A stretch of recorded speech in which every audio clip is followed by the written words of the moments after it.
Sorry about that.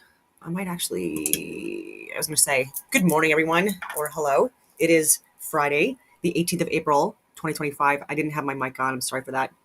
I hope people stay. I'm going to be covering the debate. There's so much I can get into, but I'm going to be doing commentary throughout, so I don't want to make this longer than what it needs to be. But it was so good. Um, there was some holding back and some things that could have been mentioned that weren't, but we'll talk about that. I'm sharing it from Viva Fry from his website because it's a Rumble, and he's hilarious when he does commentary on videos, and so he brings some good points up too. So, anyways, Why can't I remember his name now? Blanchette. yeah, you've got Blanchette. He's a representative of the Bloc Québécois, and people were asking why is Blanchette around for the English debates? Like people asked me that a couple of times actually in the last 24 hours, and I was like, well, I can't answer that question, but I could give my thoughts.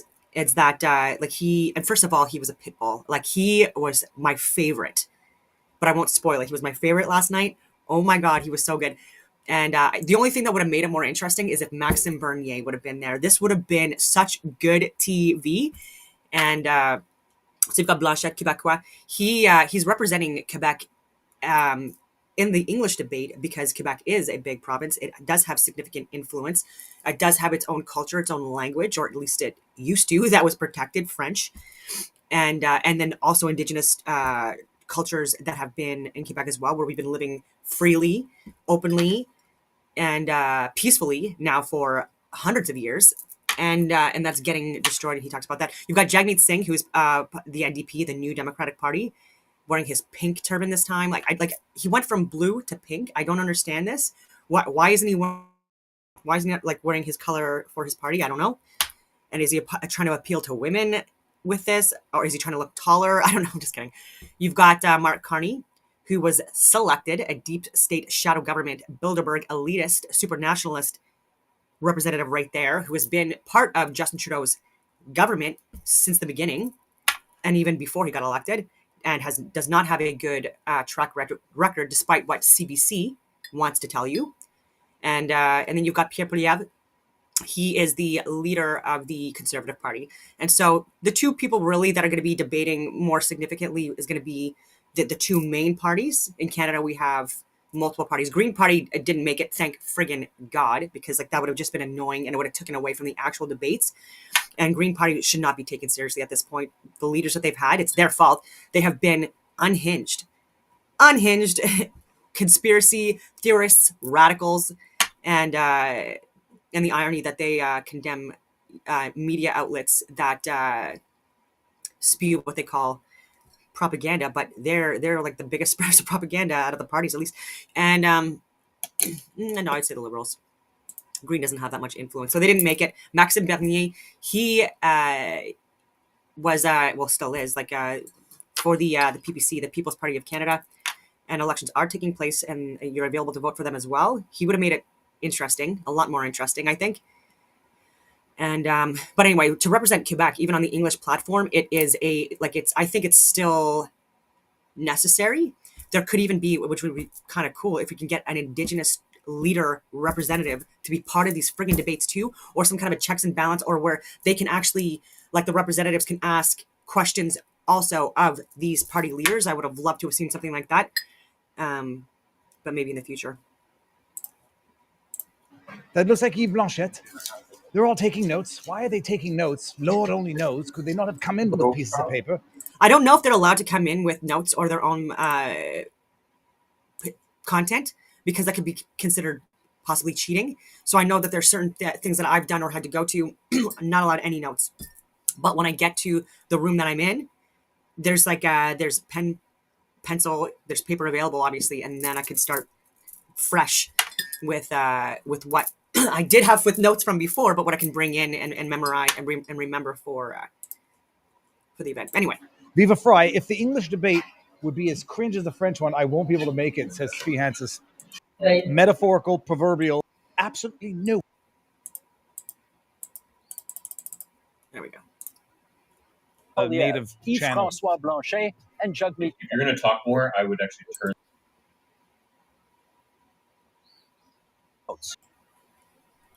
Ship that we've had with the United States. Oh, sorry. Too much.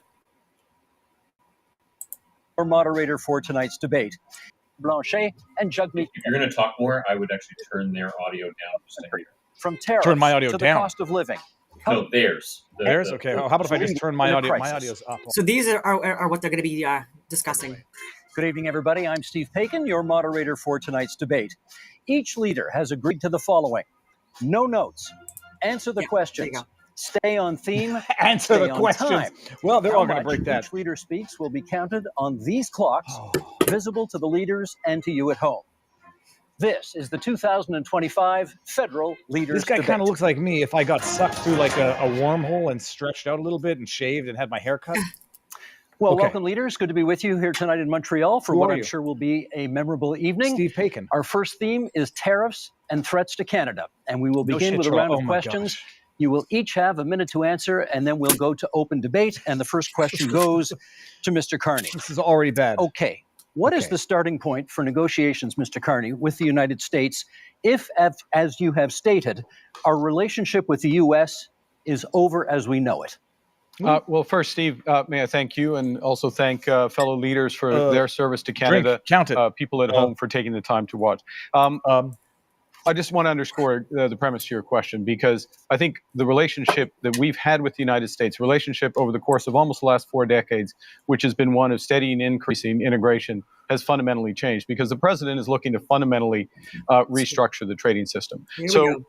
the starting point has to be one of strength. It Vapid- has vapid to platitudes. show that we have control of our own economic destiny, has to have a clear plan here at home to build this economy, to diversify our trading partners with like-minded countries, Oh, like China? and also has to Please. have a position of strength in terms of our reaction to the U.S. unjustified tariffs. And that's why Unjustified. we have put in place counter tariffs that have maximum impact in the United States Which is and minimum ridiculous. impact here at home.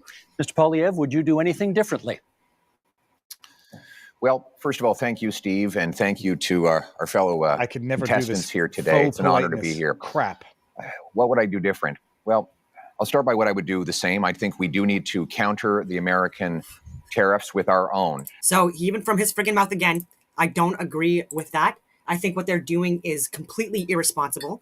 It's completely going to escalate. I'm not going to spoil it too much, but the majority of people on this friggin' stage are not getting it, how Trump operates, and they think that by the dollar for dollar, I can't understand why they think that that's a good idea. We would never be able to compete against the U.S., and we do need them financially, especially. They are our biggest trading partners, ladies and gentlemen, for so many different goods and services that we do not provide to other people yet. Okay, and so retaliating against Trump when he's trying to be reasonable in this case, again, I have said, there's a lot of red flags, a lot of concerns, but there are also a lot of good things that are coming out of this, including Doge and people possibly getting finally their time in court, like Fauci. And anyways, I'm going on all these tangents, but these retaliatorial, wow, hard to speak this morning, retaliatorial tariffs, not going to work. And they talk about the Automobile Association. The Automobile Association out of Ontario even said themselves that they do not want this to be some kind of a tariff war. Canadians don't want this. Pierre is so far removed from that aspect. I don't understand it. To deter this economic And he's aggression, we losing must votes make because clear of that that. we will always be sovereign and independent. What would I be doing differently? Well, we need to be in a position of strength. The Liberal government has weakened our economy with anti-energy laws, red tape, and high taxes that have driven $500 billion out of our country into the United States More than that. and made us incapable of shipping our resources overseas. That weakness threatens our ability to stand up for ourselves. So what I do, I would cut taxes, red tape, and So he's admitting that we're weak, yet you still want to retaliate against Trump. I just come on. You could talk about renegotiating trade deals. You could talk about coming to the table to cooperate for the benefit of the collective from Canada and the U.S. All of this stuff with minimal impact on the citizens, but they're not. approve our resource projects so that we can get goods to market and bring home the jobs. So we stand up to President Trump from a position of strength. Mr. Singh, you Is get the this next whole- question. 5 on Can we 10. trust the United States to work with us on matters such as Arctic sovereignty and defense policy? I think we've seen, first of all, good evening, everyone, and thank you for tuning in, and thanks for the question, God. Steve. Just go away. We've seen what, for a lot of people, feels like a betrayal when we look at the United States. No, I we grew don't. up in a border town. I grew up in Windsor, and we saw Fake news.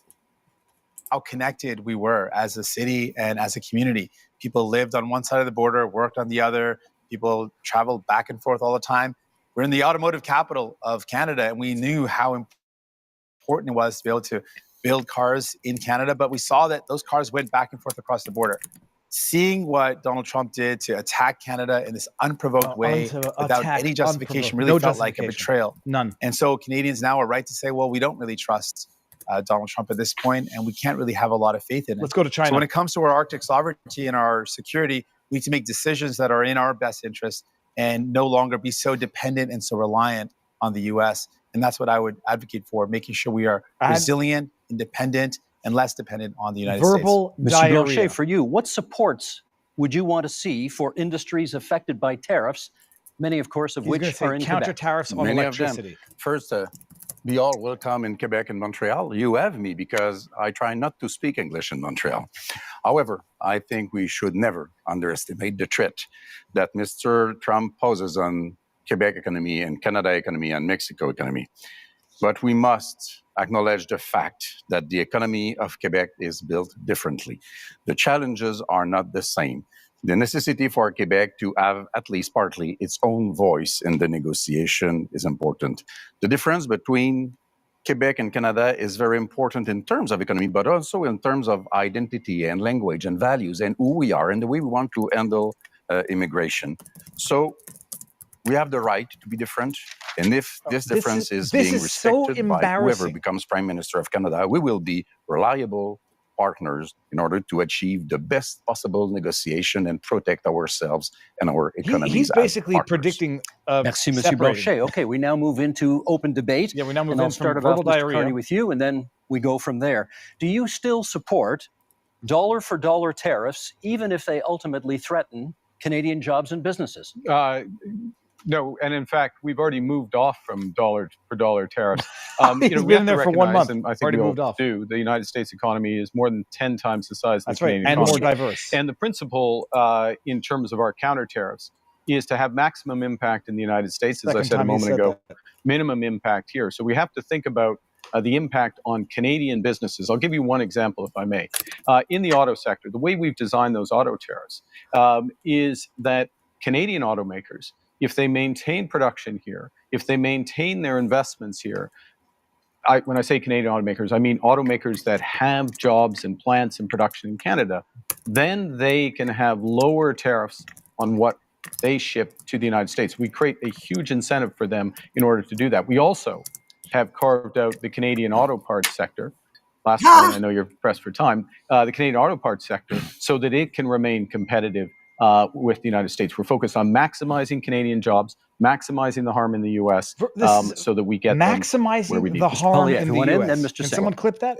Mr. Carney, you claim that you want our country to respond after the last decade, half of which time you've been Justin Trudeau's economic advisor. There you go. Our economy is weaker than ever before. It's been the worst growth in the G7. We've lost.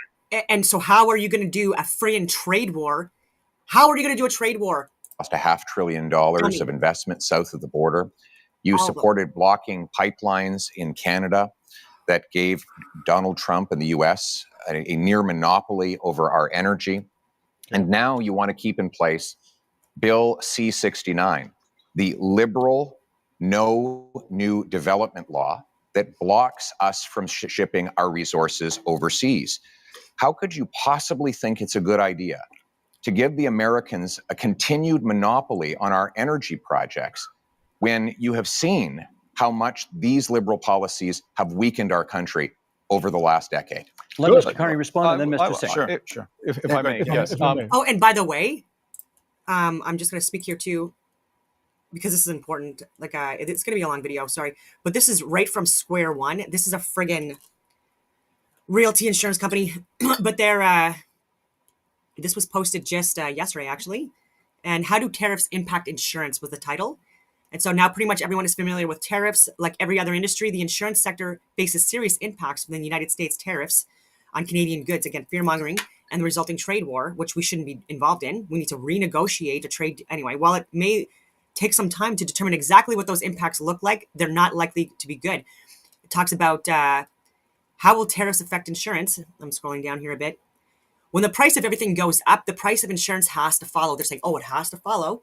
Home and car insurance are primarily meant to insure physical objects. So home insurance, my home insurance, literally, because, and this is like, I can't even believe I'm saying this. It was almost $4,000. $4,000 this year. Why? Because I'm in a, what they would consider to be a rural area, log home. And I'm 10 kilometers away from a fire station instead of 8 kilometers away from a fire station. This is how they get away with, again, anyone that doesn't go into these 15-minute city centers that they want them to go into, or go into a suburb area or a city. They're trying to make it where it's unbearable and unmanageable for us to live. Or even last year, because it was so much money, and then the carbon tax for me to heat my home, it's natural gas. With the carbon taxes even on that, my home insurance went through the roof. I was paying maybe $50 a month, like since I owned a home in my early fucking 20s. And now it's through the roof. My car insurance, the same thing, through the roof. I had like no accidents, none of that stuff that would impact my insurance, and through the friggin' roof.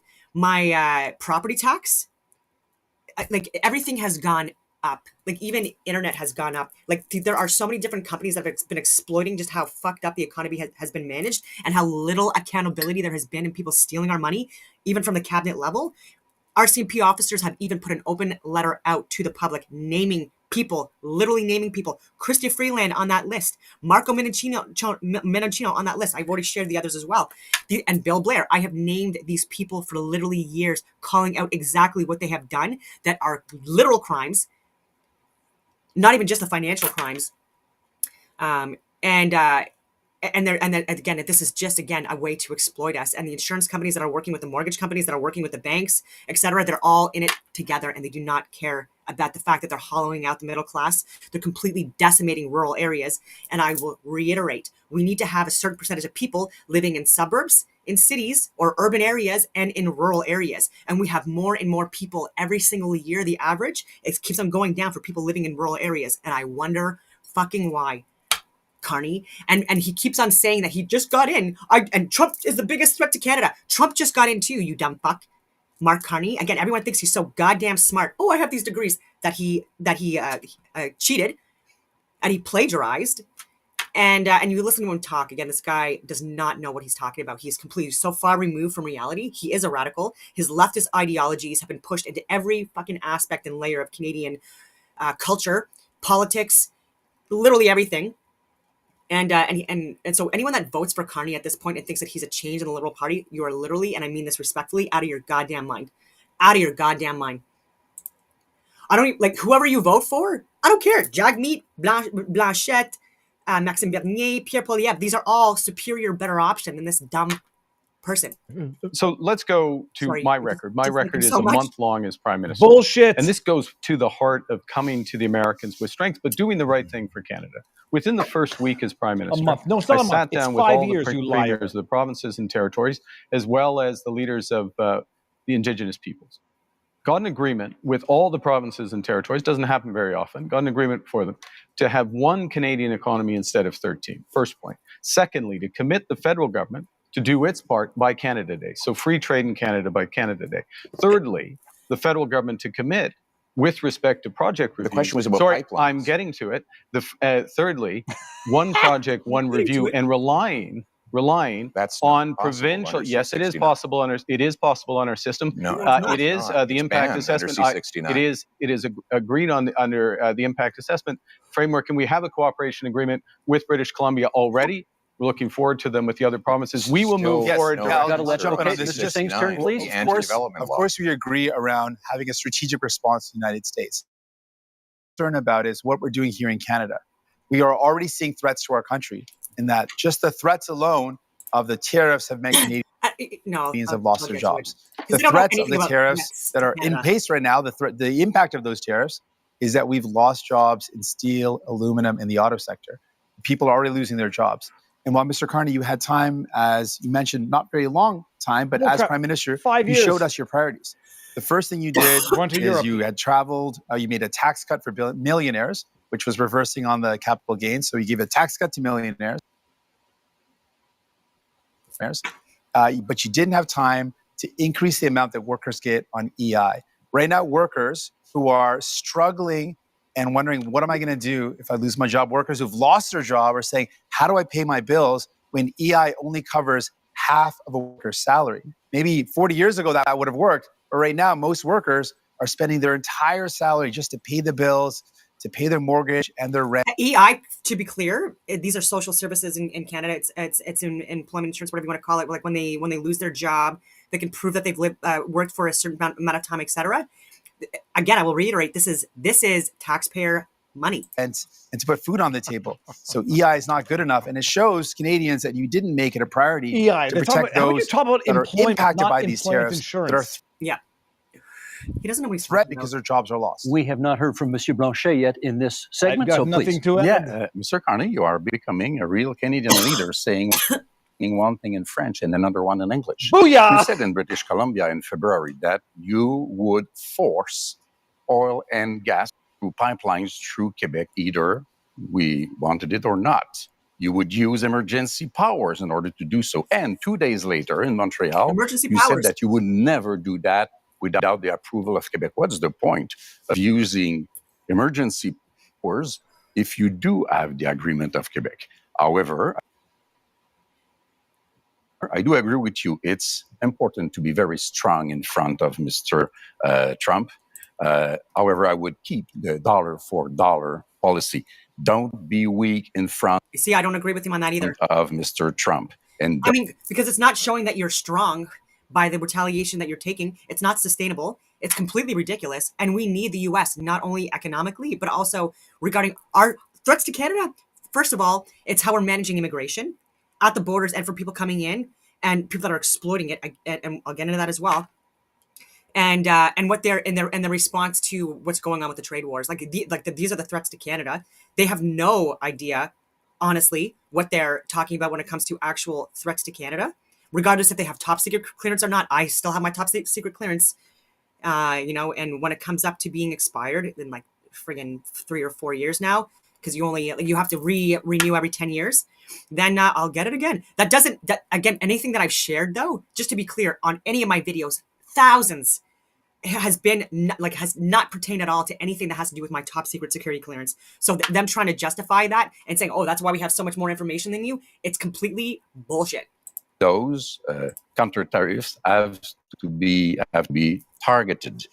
You have put out already $2 billion for Ontario auto industry, car industry, and the lumberwood industry in Quebec has already paid to United States $2 billion, and you have not raised one finger in order to help us. Let's get from Mr. Poilievre and then a response from Mr. Carney.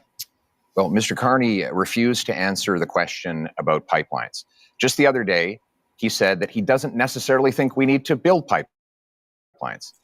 Let me tell you what that means. On that. The moderator should have called that out and said you did not answer the question. Right now, the Americans get 97% of our oil, 100% of our natural gas exports at big discounts. We have to send Canadian oil from Western Canada through the States just to get it back to Quebec because we don't have a pipeline. And now there's this law, Liberal Law C-69, which effectively bans pipelines. The 14 biggest energy and resource companies say it has to go if we're ever going to build another project. And I asked Mr. Carney why he would keep in place this anti-pipeline law that effectively empowers Donald Trump to have a total monopoly on our single biggest export. Why would you not repeal this Liberal law? Isn't it because you are exactly in the same line as Justin Trudeau and the rest of the Liberal team that is now making up your cabinet? He's investing in let me pick up a couple of points that have been made. The first thing I did as Prime Minister was to cut the carbon tax. Your tax. That's the first thing. Second thing is made a commitment that all proceeds from our tariffs will go to workers and those companies most affected. There were several points raised. Nothing so far. If I may, Mr. Steve, if I Please. may address, I'm trying to do it quickly because several points raised. All proceeds go to workers and the firms most effective, and those proceeds are considerable. Third thing, I'm interested in solutions. I'm interested in getting energy infrastructure built. That means pipelines, that means carbon capture storage, that means electricity grids. And here's how you do it. And we've already moved in the first month. Cooperation agreements You've with been the provinces. Oh my Guess God. what? We are a for federation. years. You need to cooperate with Quebec. You need to cooperate with the provinces. You need to get First Nations and Indigenous people buy-in. You can do that through the one project, one review window that we put in place at that first ministers' meeting, as well as, if necessary, using emergency powers to fulfill the federal responsibility, but not the unique. Mr. Poilievre, you want to come back on that? What you're saying, Mr. Carney, with respect, is a total contradiction.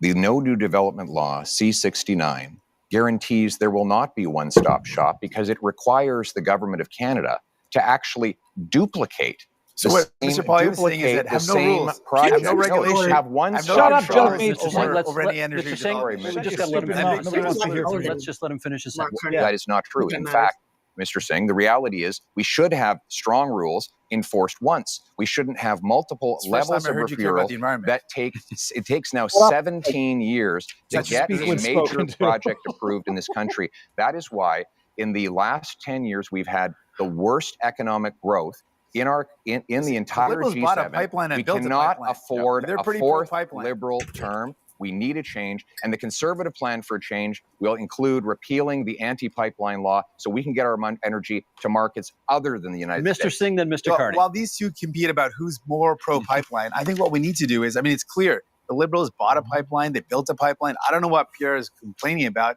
That's what they did.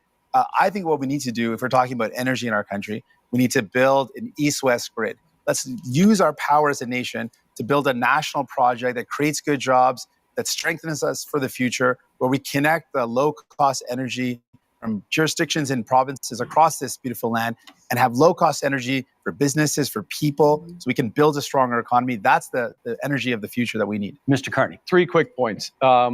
First, the pipeline built, yes, TMX built. That's why oil exports up 50% over the course of the last few years. Secondly, I don't think that's a bragging point, Mr. Singh is absolutely right about the East-West grid interconnections, which is part of the energy corridor. Huge opportunities for this country. We have to be able to do more than one thing. Third point, fundamental point. We can give ourselves far more than Donald Trump can ever take away. If we have You one are Canadian economy, delusional. not 13, and if we just look at that agreement we got with the provinces, look at what Ontario and Nova Scotia have just announced in terms of their steps towards this, this is within our grasp. Monsieur Blanchet, what should we be prepared to concede in our negotiations with the United States? I want to be back to something that Mr. Carney said. You can't do something and the opposite, and you can't fill people's mind with nonsense.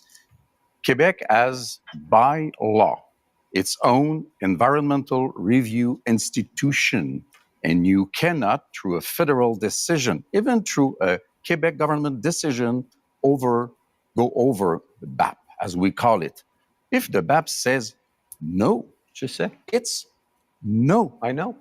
Good. I know, Let's but this keep is that in mind. This is the point. This is, if I may, this is the point. The federal government can do the following, which is to take the decision to abide by the decision of the Quebec BAP. That is within the federal government's power. That is known as cooperative federalism. That's what we need to And do. do you in a- understand this one is other what- point This is fast? what we need. This is what we need to do in a crisis. Rev Moïse and then Mr. Poilievre. Yeah. The building of those pipelines will take at least 10 to 14 years. Yep, get on it. Mr. Trump will be 90 years old, not president no more. might- And somebody, he might try. of course, less terrible will be there before you can even dream of having oil through this pipeline of yours. We're less. And so this was introduced for years now, and so it could have been already built by now. So the fact that they're like, oh, this is going to take too long to build, 10 years, when there are people that have built structures that took them decades that are still in existence today, guess what? When you build things properly, it doesn't matter how long it takes as long as it's built properly and considers all like threat assessments and impact to the environment, all that stuff as well. would have already been done by now. We need to do this. Okay. So I don't understand why they keep on saying, oh, it takes too long. 10 years is not too long. And again, reiterate, it would have already been freaking built by now if these numpties didn't keep on stopping it. Less than a minute to go. Mr. Poilievre, I promised you next. Listen, after the last 10 years of Liberals blocking pipelines and killing jobs, Sounds wild when you we say that. actually need to get things That makes done. sense. We need a change. Can the in our moderator tell conservative Jagmeet plan to for shut his change. mouth? We'll repeal the No New Pipelines law. It will create This is the Canadian one debate, stop shop, not the American set up one. Everybody's too ready, polite. shovel-ready zones with pre-permitting so Sure, that we you can said. approve LNG liquefaction export plants, mines, pipelines, nuclear plants, and You have also said no to hydroelectric dams so that we can generate the power we need to be strong, self-reliant, and stand on our own 2 Can I- feet for a change. Last quick word to Mr. That was Carney. good. Okay, quick word. Bringing it back to what we were talking about, which is tariffs, the threats to Canada, how to negotiate. We need these options. We need these options to build domestically, to build one Canadian economy. We need to act. We need to diversify our trade partners. And that is will our give us time. He hollowed out our economy and he completely decimated jobs in the last 10 years. This segment. The US. That is our time. Okay, you know my job tonight. I got to be the heavy guy here every now and then, making sure everybody comes to time. And I'm keeping an eye as well on making sure that everybody gets rough justice over here. That concludes our first section and our first debate. Up next, affordability and the cost of living. By the way, apparently they've goal they've is to specified double the pace. immigration is housing not on the menu construction. tonight. It will lower your bills, build homes you can actually afford. Il faudra parler des entreprises du Québec, des travailleurs du Québec, des aînés du Québec. A big, powerful bring it home tax cut on work, investment, energy, That I and agree home building. That would help so much. Okay, leaders, same idea. One-on-one questions followed by open debate format. And Mr. Poilievre, you get the first question this time. Many provinces, including some provinces with conservative governments, have ambitious housing targets, none of which have been met. Why do you think your housing plan will be any different? Let me start by talking to the young people of the nation and those who are aspiring to home ownership. You know, it was only 10 years ago. You could buy an average house for $450,000. But in the last lost Liberal decade, housing costs have doubled, rising faster than in any country in the G7. And so now our youth cannot afford a home, and our seniors are worried about being evicted. We can't afford a fourth Liberal term of rising housing costs. We need a change. And our Conservative plan for change will, 1, axe the federal sales tax on new homes. 2, incentivize municipalities to cut their construction taxes to bring houses down in cost by $100,000. 3, sell off federal land for homes. And 4, train up 350,000 young trades workers who can help build those homes. Because you deserve a home, and we're going to make it happen for a change. Also on the issue of affordability, Mr. Singh, you get the next question. How do you bring down grocery prices in the midst of... I just, regarding that as well, Mark Carney wants to double the amount of homes that are built per year. People don't even know that, like, annually, for the last several years, there have been anywhere between like 200 and like, let's say like 300,000 homes that have been built in Canada annually. It's that already in itself is not sustainable. There are people that are part of like cartel fucking gang organized crime that are literally running and operating these friggin' destruction companies and the ones that like take over our landfills.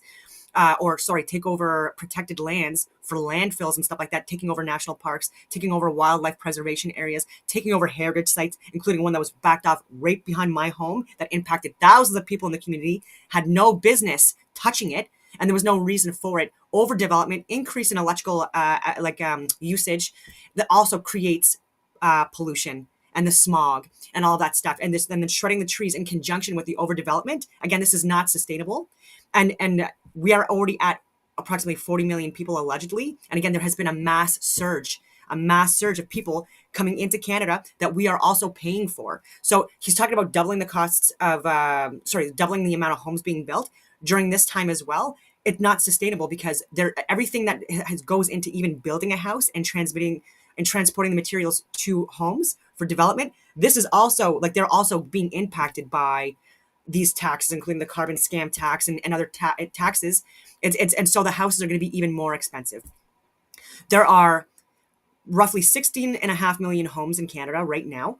out of obviously because there's people that have this includes renting and stuff like that as well, and so to put that amount of homes in such a short amount of time, I will reiterate, this is not sustainable. This is too fast. This is too much of a surge, and this is a literal occupation type level event that's been going on. And with Mark Wiseman, who Mark Carney hired as part of his advisory staff, he is the one that founded the Century 21 initiative to have over 100 million people in Canada by the end of the century. Ridiculous. We're already in 2025. And he's also talked about increasing the carbon scam tax to $170 per ton, started at $3.5 per ton in 2007 in Quebec, and now at 2015 when it went more federal, Ontario started to pay from 2015, almost a decade under Trudeau's regime, which also included Mark Carney. And anyway, of a trade war. Oh yeah, and so there's so many, and so when you look at how many homes are listed for sale in Canada, it's over 160,000, and so there's people that and it's also going low. It's also increasing. So the amount of homes for sale, annually now as well has been increasing because more people are leaving, more people are they're anyway. I appreciate the question. This is a big concern. When I talk to Canadians, they tell me they're really feeling squeezed from the cost of living. That's one of the top things that people tell me about. People are saying, I can't afford to buy groceries. Every time I go to the grocery store, it's just ongoing. And he goes by himself. He buys his own groceries. Feeling of anxiety that can I actually afford the things that my family needs? On top of that, people are worried about the cost of homes. I think those are the two biggest things I hear. So we can do things about this. Other countries have taken concrete steps. We can put in a price cap on food essentials. France Price cap on food. Greece has done it. Kamala Great Harris success. 3.0. It's brought down the cost of food significantly in both those jurisdictions. We can also ban corporate landlords from buying up the affordable homes to keep homes that are affordable. We can make things better for Canadians, but it requires having the courage to take on the powerful corporations that are ripping you off, that are price gouging you. And we know that price gouging is one of the major reasons why food prices are going up. That's You never hear Pierre absolutely Poilievre wrong. You're a or Mr. big, Carney talk stupid about idiot, the Jugman. fact that these are the corporations Thank you, ripping Mr. you off. Singh. That's I won't. time. Mr. Blanchet, I want to ask you about old age security, which will soon cost this country $100 billion annually. We understand you would like to expand it. Social How would you Security. pay for that? We would want it to be just for everybody because the Liberals They're talking about Social Security, which encompasses like all the social, like the funding that we're giving to people coming in, and so you focus on that. No one's talking about going after elderly Canadian citizens that have been paying taxes their entire friggin' lives, but they are getting impacted because again, the increase in the insurances alone has made life unsustainable. have created the discrimination against elders, which are 65 to 75 years old, They having haven't 10% less discrimination. They'll income kill them from the federal indiscriminately. government Maids, than baby. those who are over 75. But the best way to do it is to have everybody pay its fair share in terms of tax, which means that one should not be entitled to hide money in fiscal paradise in order not to pay him or his clients Why or is friends, it that Blanchet not is to pay making these billions points of and not dollars Pierre? in taxes that could be used to help the situation of elders? Those are things which are supposed to be applied to everybody. There are a lot of questions to be answered about that. Other ways to do it is to reduce the pressure on housing price, to make sure that the whole budget of elders and families and workers can afford houses which have increased dramatically in Merci, price. Monsieur in Quebec Blanchet. recently. That's time for this one. Mr. Carney, I want to ask you about housing, which over the past decade has gone from a problem to a crisis while the Liberals were in power. Is your I've only policy been on Prime getting Minister homes for 1 built month. any different from your predecessors, and how? I remind you, This is one of the reasons why I entered this contest because of the housing crisis, the cost of living crisis, the housing crisis, and the Trump crisis. Your to help, parties and the to same help people. fix it. Same and people I would look. still in The charge. housing approach is fundamentally different because we need a fundamentally different approach. We need to build housing at a rate that we haven't seen since the end of the Second World War. We do need a fundamentally different approach. And with the fundamentally different approach, we can build an entirely new industry. So the question is how. Now, Mr. Polyev and I agree on some things. Okay, I agree as well on reducing the tax on first-time home purchases as a way to buy. But I am focused on increasing the supply of homes and doing that in a way that uses Canadian technology and modular prefabricated housing, that uses Canadian lumber, He's talking about living including in reinforced timber, houses. and uses Canadian workers. And in all respects, we're scaling up to double the rate of home building. We're Thank you, scaling up Mr. 10 Carney. years. That's time. We now move to open forum here. And Mr. Singh, you Yeah, get the first comment. crush him. Many of you have pledged to cut the GST on many aspects of buying a home. And Mr. Singh, I want to ask you, would you cut the GST on anything else in order to make life more affordable? Absolutely. In fact, I'm the only one on this stage that fought to give people a GST holiday. Interestingly, while the GST holiday helps working class folks, middle class folks by taking off the GST off essentials, the Conservatives under Pierre Poilievre voted against that. They opposed the idea of giving people, actual folks that need help, a tax break, and would rather give millionaires a tax break, which shows you whose side he's on, which is not surprising. But what is surprising is that Mr. Carney also said that giving people a break on their GST is a bad idea. Mr. Carney, why do you think giving a tax break to capital gains folks that earn more than $1 million is a good idea, but helping a family afford their groceries, helping people afford their bills for their internet, their cell phone, their home heating, giving them relief to take the GST off those is a bad idea, but giving a tax break to people who really only earn over more than $1.4 million, that's somehow a good idea. Okay, you went after That's your numbers. You went after Mr. Polyev first, so I'm going to give him the first shot to respond. Well, Mr. Carney, the reality is that housing costs doubled under the Liberal government, while Justin Trudeau made exactly the same promises that you are now repeating today. He promised that he would double home building. In fact, home building went down. He promised that he'd reduce the cost. In fact, it went up. And now here we are.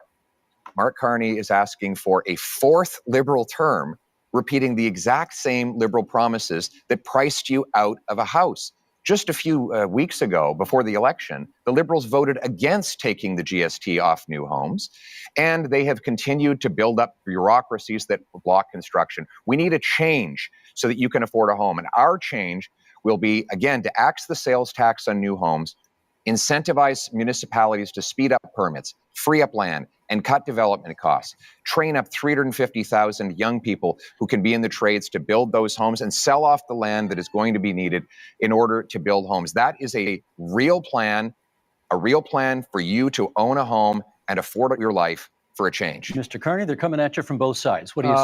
Okay. I know it may be difficult, Mr. Polyev. You spent years running against Justin Trudeau on the carbon tax, and they're both gone. Okay, they're both gone. And we're in a new impersonation of them with the same policies tonight. Very different. Look, I'm a very different person from Justin Trudeau. Not.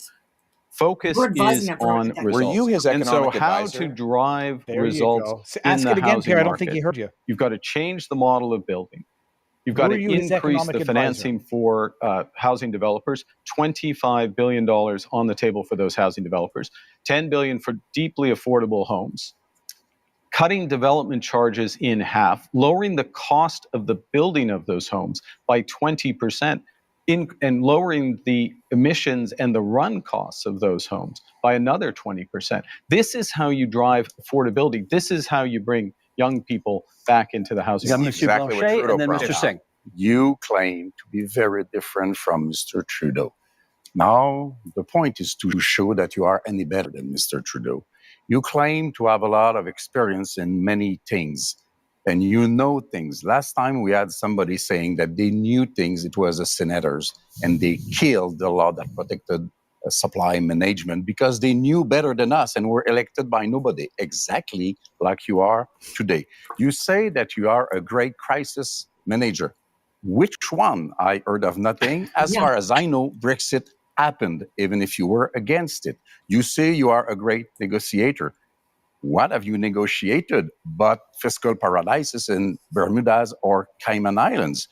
You have to prove something, and you have to reveal what you own Blanchet was my favorite of the night.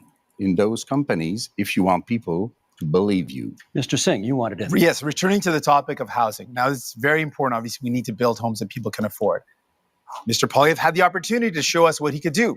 He was the Minister of Say Housing he under built 6 houses. Stephen Harper. Say it. And during that time, 6 guess how houses. many homes he built? 6. He built 6 homes. Bullshit. During that So entire time. Jagmeet This is cannot not do something anything you but can lie. trust. He doesn't Built know what homes. he's talking He built about. 6 homes. 200,000. And this has been confirmed again and again. He built 200,000. 6 homes. You know what That's happens? it.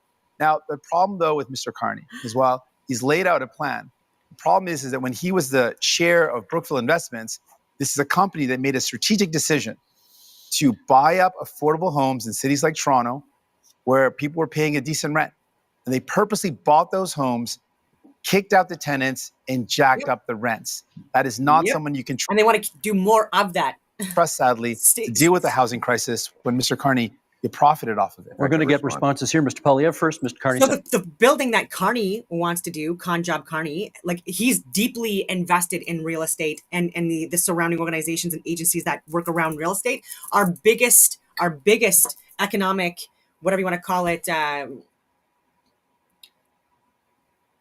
benefactor or whatever I don't know how you would call that, but it's not lumber, it's not steel, it's none of that stuff. Real estate is the biggest money maker in Canada, and their affiliated agencies and organizations, including insurance companies. And Carney is in bed with multiple companies that would absolutely profit off of his style of how to build new modular type shitty homes, cheap builds, but still ridiculously expensive. And yeah.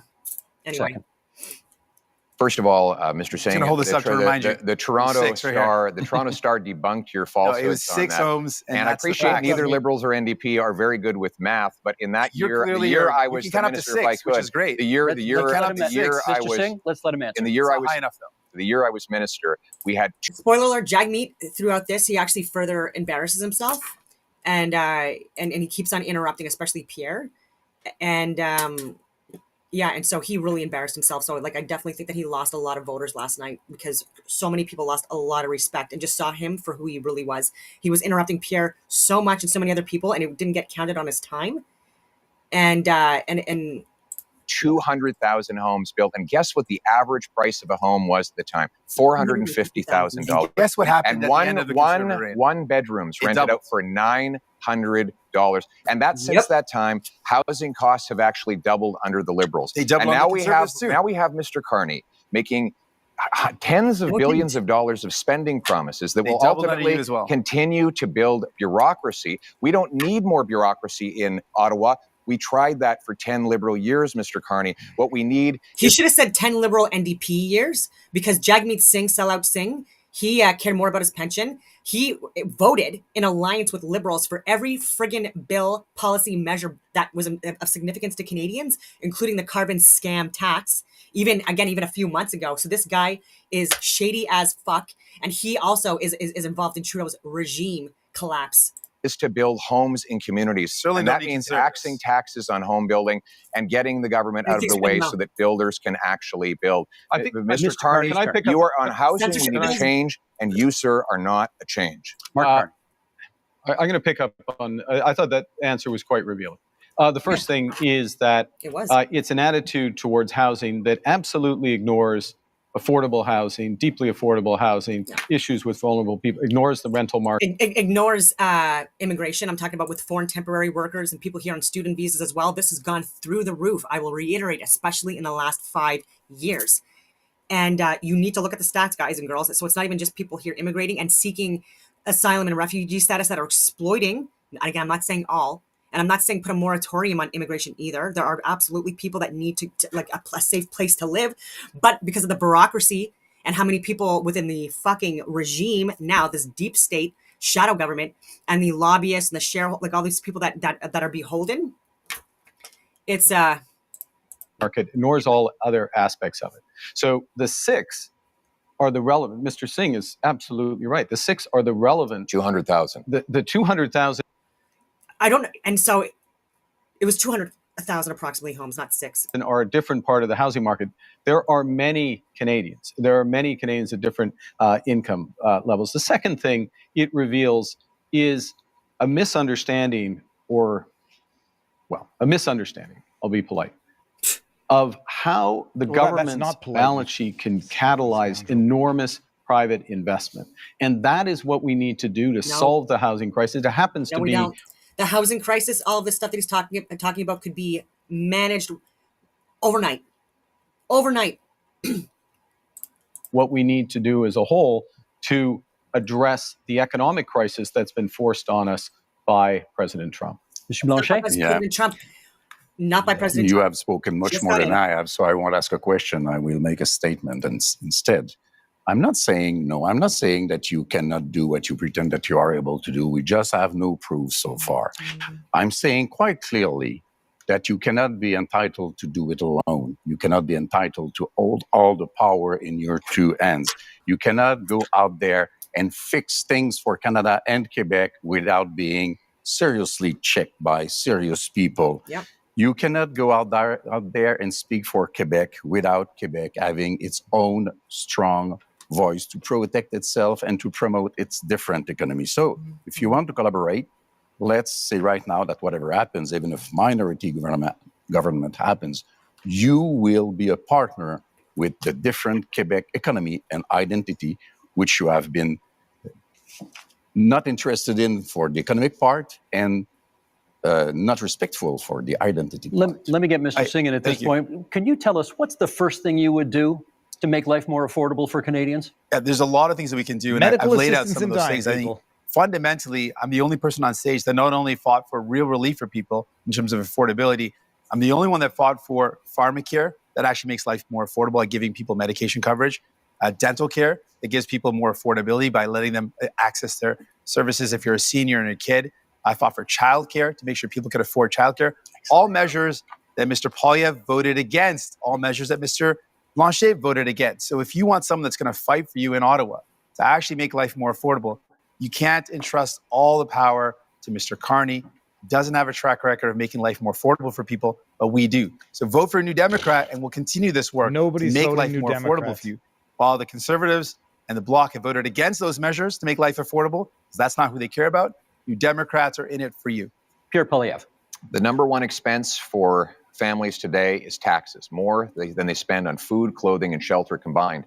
This after 10 years of Liberal tax increases. We can't afford a fourth term of high Liberal taxes. That's why Conservatives have a plan for change. And that plan Your plan includes voted cutting against every measure to help if people I out. could, cutting income taxes by 15% for the average worker and seniors, saving a working couple up to $2,000, rewarding hard work again.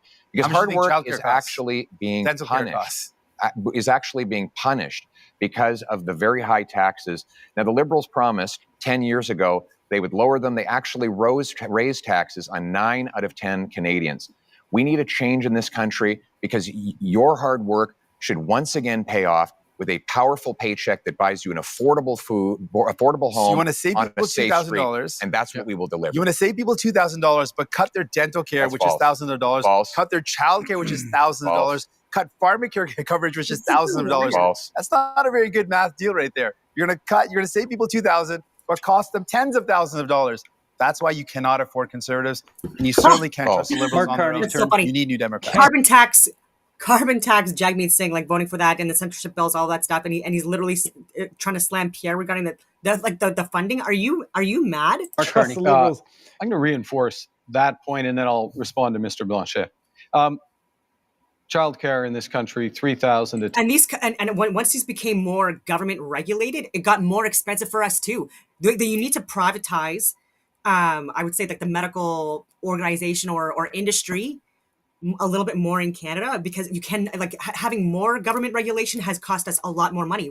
Another big reason for that is there's a lot of bureaucracy and a lot of people that get hired to be part of like the teams, the departments, and the committees and stuff like that, getting paid a fuck ton of Canadian taxpayers' money, and again, it has nothing to do with solving the actual issues. And so I don't understand what these people are talking about. I wish that they all collectively had better advisors and experts and analysts, but they keep on hiring sole source private companies from even largely non-Canadian companies that are out for profit, and they're hollowing out Canada in the process.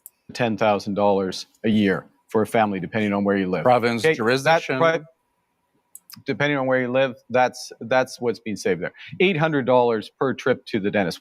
We've expanded dental care Province, to 8 jurisdiction. million. So when there's more competition, so in the U.S. with MRIs, when this was like more like government funded, regulated, it was extremely expensive, thousands upon thousands of dollars for an MRI and long wait times. When it became more privatized, literally within a year, what's happening with MRIs and scans and stuff like that in the U.S. went down significantly,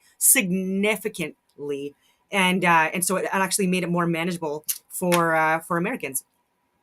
And so the fact that they've been trying to do this with daycare and with carbon taxes and with dental and stuff like that, none of these, it's been proven, none of these multi-billion-dollar organizations have done anything to profit or benefit Canadians. None of them. They have no proof. In fact, they have proof that it's made things worse with longer wait times, all of that stuff. And again, being billed, the government being billed by the hospitals and stuff like that, but it's taxpayers' money that's going towards it. And so everything that Jagmeet Singh is talking about and Carney, like these are things that are making our lives collectively worse. It's such a communist model. Million Canadians, 8 million Canadians. Because New Democrats Pharmacare. These are fundamental issues for affordability. We're talking about affordability and taking them off in order. That's why you need to tax. Quebec. That's not what I've said. And in terms of income taxes working with Quebec for Canadians, yes, absolutely. Throughout the short time I've been Prime Minister, working directly with the Premier of Quebec, our Minister of Foreign Affairs, our Minister of Finance are from Quebec. Quebec and Quebec issues, whether it's Why supply haven't you answered management, Mr. language, Legault's letter? He asked 5 things in the letter. He reduced his expectations. We're talking about, and you did not even answer him. And tonight, you are so much in love with Quebec. Steve, the question that Canadians have to ask: why vote for Conservatives? He's got the. So I will reiterate that Mark Carney likes to say that he just got in. I just got in, even though he was Bank of Canada the head. And again, even with that, like there's a lot of people like that are heads of banking systems that have really caused a lot of fuckery in the world for, I don't know, centuries. This is from 2020, August 11th, 2020, politics. Former Bank of Canada Governor Mark Carney advising PM, which was Justin Trudeau, on COVID-19 economic response, and he was a financial advisor. Ottawa is buzzing with speculation sparked by the news that the former Bank of Canada Governor Mark Carney has been advising the Prime Minister on the COVID-19 pandemic and the economy. Has been. Carney has long been seen as a potential star Liberal candidate who could bring credibility in a time of party turmoil, which is bullshit. Informal advisor to Prime Minister Justin Trudeau on the federal government's response to the COVID-19 pandemic. Carney certainly has been advising the PM and Chrystia Freeland, whose son is Mark Carney's godson. She was also the deputy prime minister, getting advice from this numpty. So, like, just spare me. I'm new. I am so new. I've never been a guy. But Trump's the biggest threat to Canada in the world. He got inaugurated on January 20th. He just got in too. Yeah. Carney sank his campaign, and if there were any actual like logical people that were looking at this, they would not vote for him.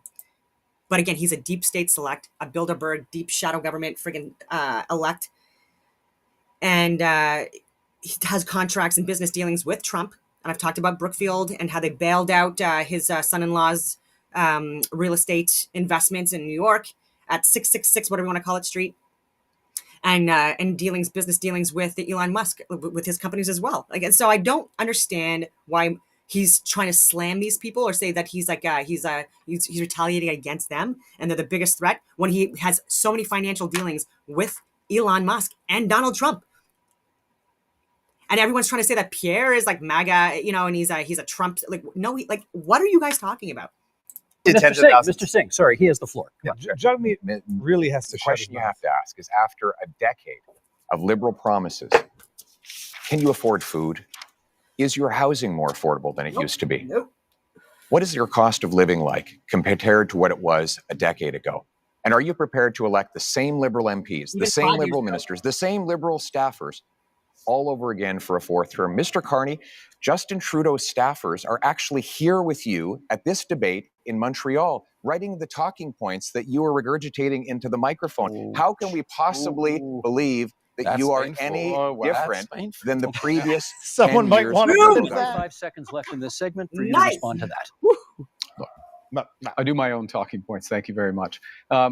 The Fact check false. biggest risk we have to affordability, the biggest risk we have to this economy is Donald Trump. So first and foremost, we've got to What get an that idiot. right. Secondly, we need to do it in a way Donald Trump. that brings everyone along together. That means preserving pharmacare, dental care, child care, reinforcing health care, spending our whole Intrusion, social safety. intrusion in clock is Quebec on- jurisdiction the- over and again. I like the if clock we is were on any zero. better than we are. The clock Is is there on zero. one thing Canadians can do that Quebecers cannot do? You are doing intrusions in our jurisdiction with our money, pretending you are better. And most of the time, you try to copy what we did with our own money against us. What's that as a policy? Don't you have your own things to care Gentlemen, about? that really is time for this segment. I wanted to be polite and let everybody finish their But points, I'm but far we behind, gotta move so on. I took the liberty. thank you. Okay, that ends section 2. Up Okay. next, public safety and security. Fight crime, to protect Canadians, and to build communities that are safe, secure, and strong. Keep crime, drugs, stolen cars, and other illegal substances out of our country. We're going to invest in our borders, and that means hiring more border officers. Resources are in short supply, not enough staff. This is not the nice way to treat people who come to our border. Okay, same format, one-on-one questions and then open debate. Monsieur Blanchet, you get to go first in this one. Public safety and security. For a lot of people, that means the fentanyl crisis. I'd like to know what you could contribute to ending that crisis in this country. The fentanyl crisis is a very serious issue, which is a bit less important in Quebec than it is in British Columbia. I think the whole border thing is the real issue. Immigration is a very important issue for Yep. Quebecers. Immigration has to be dealt with in an orderly fashion. Our borders are not dealt with in an orderly fashion. The rules are not respected. The rules are unclear. Some rules even invite people to hide for 2 weeks illegally Disgusting. before coming out. Some things has to be done. The situation of one person asking for asylum may take as much as 4 years without us reducing the number in order to deal with them in a human way. The Exactly. services for every citizen in Quebec are being reduced because we cannot afford the fact that we are receiving much, much more people in Quebec from this specific type of immigration than we can afford, and we cannot teach them French. That's time, Monsieur Blanchet. We can, of course, I think that return to answer the made immigration zero issue during sense. open debate, should you. Can't teach them French. And so people that are coming into Quebec, which for hundreds, we fought to keep our culture and our like French like ideologies and stuff like that again very much align and are compatible with like English Christian views and stuff like that as well, and ideologies and cultures. We've been fighting for fucking oh my god, hundreds of years at least, and it's getting taken away within like the last 5 years, and people that aren't speaking French or English, but it's specifically not speaking French in Quebec. This is a travesty. You choose to. Mr. Carney, question for you. The Liberal gun buyback policy, not considered a success by many people. Reviving it is in your platform. Yeah. Why would it work this time? Yeah, I think, well, what we've seen with that policy is some success at the commercial level, but not at the individual level, because it hasn't been, in my opinion, it hasn't been organized properly, and it needs to be organized properly. And I've instructed the Minister of National Security and Public Safety in order to do that. So part of this is a different focus of government, a focus on results, a focus on clear milestones in the short term. Let me make a broader point, though, on gun, which is that we have a problem with guns coming over borders, which is why we've tightened our borders. We have an issue, though, with a gun industry that is continually coming up with new forms of assault rifles, mass killing machines. We've banned over 2,000 of these. Every single And yet time crime there keeps has been a going up. vote in the House of Commons on gun control, Mr. Poilievre has voted against it. You can't be tough on crime unless you're tough. He is such a little weasel, even with the gun crimes. And I think that they're going to get into this too, but I will reiterate, like over 90% of the gun crimes in Canada are not by legal gun owners. I will reiterate, over 90%. Where are these fucking firearms coming from? These illegal ones? They're being 3D printed. They're being smuggled into Canada by people that are here illegally or here legally under Canadian very loose policies regarding immigration. And they're smuggling drugs like fentanyl, guys and girls, into Canada. That's why there's a fentanyl crisis and and crisis of drugs in general, and mental health issues as well.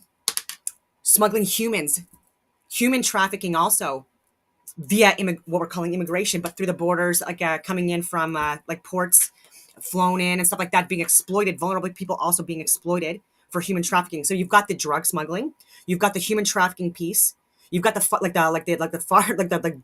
weapons smuggling. Huge things that we need to talk about, and they don't want to talk about immigration because it's related, and our policies regarding it in the measures. And so many Canadians that I know that are in it, that are law-abiding citizens, law-abiding Canadians. We can't buy handguns. Really extreme measures regarding that, unless obviously you have a reason. You have to justify owning a firearm, and it has to be a valid reason. So many different things have to be checked off, and then even transporting weapons and not being able to access like there's even hunting rifles that these morons. He's never hunted a day in his friggin' life. I don't care if he like lies and says he has and stuff like that, but I'm talking about Carney here. And so they're terrified of guns. And I will reiterate as well, when you take firearms away from innocent law-abiding citizens, you're not allowing them to hunt. You're not allowing them to protect or defend themselves. Any of these things against people that would break into their friggin' homes and try to like kill them. This is actually happening, and it's increased substantially in the last 5 years. And we know why. And they don't want to talk about that. And even like gang members and stuff like that coming from other countries and coming here, and they're fighting with each other in Canada. Has nothing to do with us. And then also with these protests and stuff like that are going on, a lot of them paid and have people that are organizing these, and they're getting funding from Canadian assets, foreign interference, not just the Middle East that are funding these, but like there are other countries as well and organizations, and destroying property, destroying our religious infrastructure. They're destroying our schools, our education systems, including universities like Concordia and McGill and stuff like that. I could go on. Like there's proof of like even breaking glass and graffiti and taking over these areas to like as a show of force, like praying to friggin' anyway, in areas that are Christian or Jude or like even like Jewish oh my God, religious buildings. They're not synagogues. My God, I lost my words for a second here. But yeah, we have to talk about this stuff. And when like the societies, communities that have like the loosest gun laws, these are the safest places. The places where there's strict gun laws and you can't own a firearm and stuff like that in areas, like there is more crime, and it's crime from immigration, largely. And people say that it's racist. I'm not even talking about skin color or any of these things or language, none of that stuff. I'm talking about people that are immigrating here from various areas, and they're causing significant problems here. And taxpayers are paying for it too, while these schmucks here get kickbacks and profit from it. I'm talking about like the Carney Jagmeet people. On guns. Poilievre, you can come back on that. So you add more restrictions, you're actually just, again, you're crippling and you're making it more, where communities are more dangerous. In the open debate if you want to, but my question for you in this segment is, Indigenous people are statistically overrepresented in our correction system. Are you concerned that your Tough on Crime platform will make that worse? I'm concerned that Indigenous people are disproportionately the victims of crime. I give you the example of it just happens to a be wonderful group of Indigenous people who came under attack in Saskatchewan, and many of them were murdered. Killer was out of jail after 60 prior convictions. This is the result of 10 years of liberal laws that allow the same offenders to be released dozens and dozens of times, even when it's known they are a danger. We can't risk a fourth liberal term of soft on crime policies. We need a change. And the Conservative plan for change We'll bring in a 3 strikes you're outlaw. 3 convictions for serious crimes, you go to jail for at least 10 years, maybe for life, no chance of parole or bail. We will bring in life sentences for traffickers of fentanyl, human beings, and guns. And we will secure our borders to keep the illegal Thank you, guns Mr. out. Poilievre. That's time. Mr. Singh, your question is about the RCMP, because you've got RCMP reform in your platform. What, in your view, is the problem with the RCMP? Well, some of the basis for this is the concern that's been raised in more rural communities and northern communities that there have been some serious concerns about violence or inappropriate use of force when it comes to the execution of their duties. We want to make sure that we've got a top-tier police force that provides security and safety to those communities in a way that's sensitive and understanding of the communities they're serving. I also think what's very important is for Indigenous communities, Indigenous policing. This is an area of deep concern. I think everyone in our country should be safe. You should be able to be safe at home, safe when you go to work, safe if you take public transit, safe for your kids to be able to play in the local playground. And that's something I'm committed to. And the other area that I'm focused on when it comes to public safety is making sure we prevent crime before it happens. And that's why we want to see increased investments in our border security.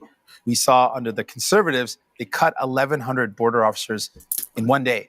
So that prevented our ability to keep our borders safe. What does that have to do with the RCMP? There absolutely needs to be accountability at the top, especially Brenda Lucki. I would start there with investigating and not allowing her to have any position in government ever again in her life, no advising, no contracts, no nothing. And start from there. That stops those Okay, materials from Mr. coming Singh, into the that's country. time. Not sure it was about the RCMP, but maybe we can get back to that during the open debate segment, which we go to right now. And Mr. Poilievre, you get the first word on this one. And it sort of dovetails on the last answer you gave, which is you have pledged to be the first prime minister in this country to use the notwithstanding clause, setting aside charter rights of, as you call them, multiple murderers. Why do you think that's necessary? To be clear, I want to uphold the charter rights of Canadians under Section 7 to life, liberty, and security What of about the the other person. charter rights, Pierre? Right now, Maybe you should mention that those. right is violated by multiple murderers who are given discounts. The case in question was a gentleman who went into a mosque and shot dead 6 innocent worshipers. He got, according to this ruling, only one 25-year sentence, meaning he can be out in his 50s. He only serves 4 years for every murder that he carried out. That is outrageous. And I will use the constitutional powers that are created for this purpose to ensure that mass murderers stay in maximum security penitentiary for life. They will only come out in a box.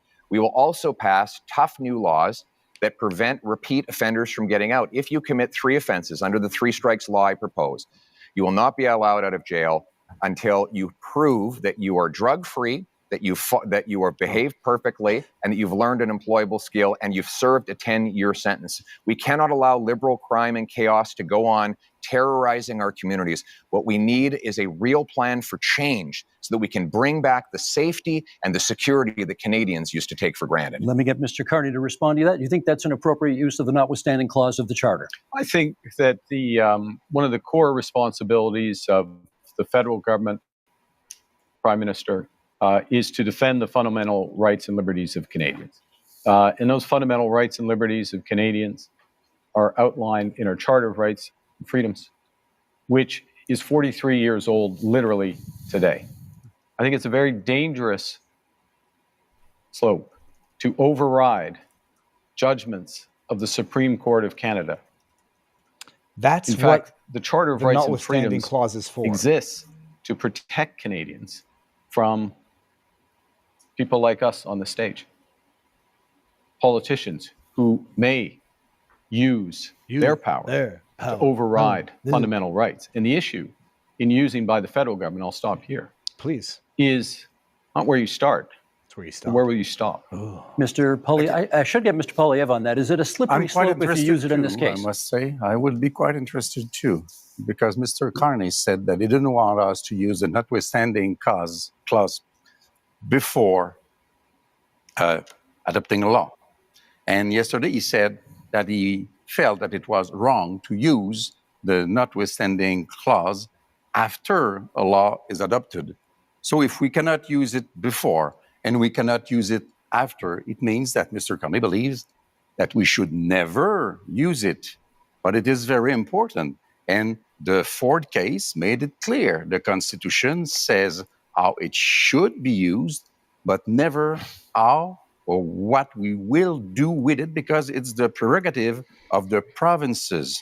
So, do you want the Supreme Court to overrule another judgment of the same Supreme Court because you don't like it? Because that would be being the hell of a politician as you define them. Well, You let wanna me just come start back? by saying, Okay, first of Mr. all, yeah, thank you. I just started by saying, let's not let Mr. Poilievre get away with making this ludicrous claim that anyone on this stage thinks that violent crime should get a less severe penalty.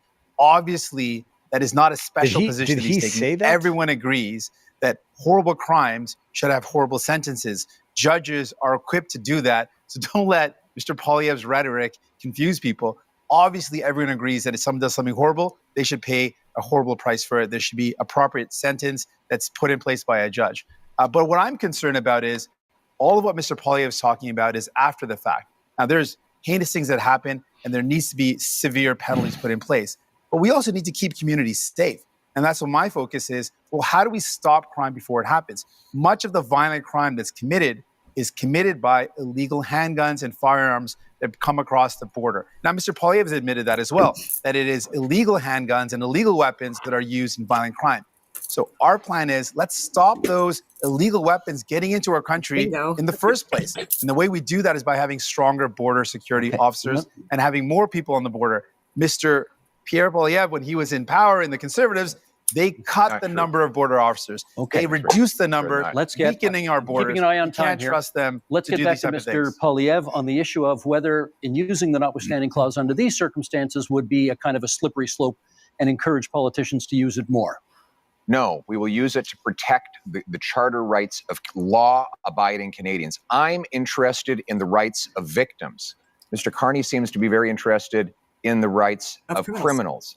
He says that it's dangerous for me to ensure that mass murderers stay behind bars for life. You know what's dangerous? Turning them loose on our streets. I don't think you appreciate, sir, the chaos that is unfolding in communities. In And he's going to get to it too. Toronto right now, the police have been forced to tell people to just let the thief steal the car. When they break into the Jen house, might just yet take the be keys. listening to my Just let tweets. them take the keys so Leave that the you fob don't at the get door. hurt. People are living in terror in many of our communities precisely because of the catch and release bail law, C-75, which requires judges release the accused at the earliest opportunity under the least onerous conditions.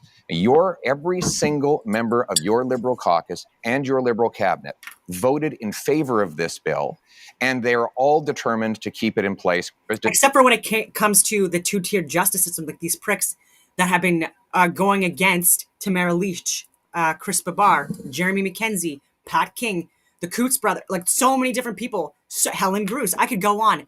Even myself targeted with intimidation by law enforcement betas that, again, it was just because of what I was posting. Despite constant promises to the contrary. Mr. Carney, Canadians deserve to live in peace and security. That is the right that I'm fighting for a change. I'm fighting for that as well. No, and let me be specific about two things that have been raised. The first is with respect to these issues of car theft, home invasion, and I'll use the GTA area where there has been sharp increase. How do you attack that? You attack it several ways. How do you attack it? One, How did it happen? You increase the How did it criminal happen? penalties for that. How did it happening. happen? We have to liberate Canada now. Particularly if you're part of a gang, particularly if you I'll be use a back in a firearm. second. And you will doing do so- that? And we're doing so. We've committed to doing so. You put in place a reverse onus in terms of bail, so that it has to be There's also been an increase in knife crimes as well by the same groups that they're talking about, these criminals. proven that there's not a risk, which we've also committed to. And then you go to what Mr. Singh was talking about, which is we have to reinforce our frontiers.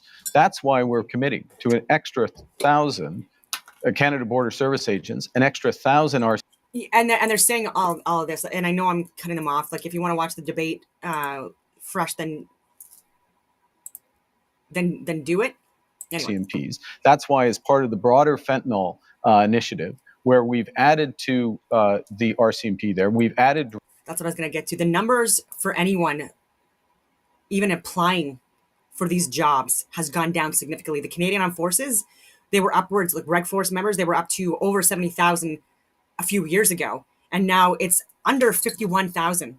This is alarming. This is within a few years that has gone down significantly, and people that are even trying to contact recruiting offices. Actually, one of my closest friends included in that.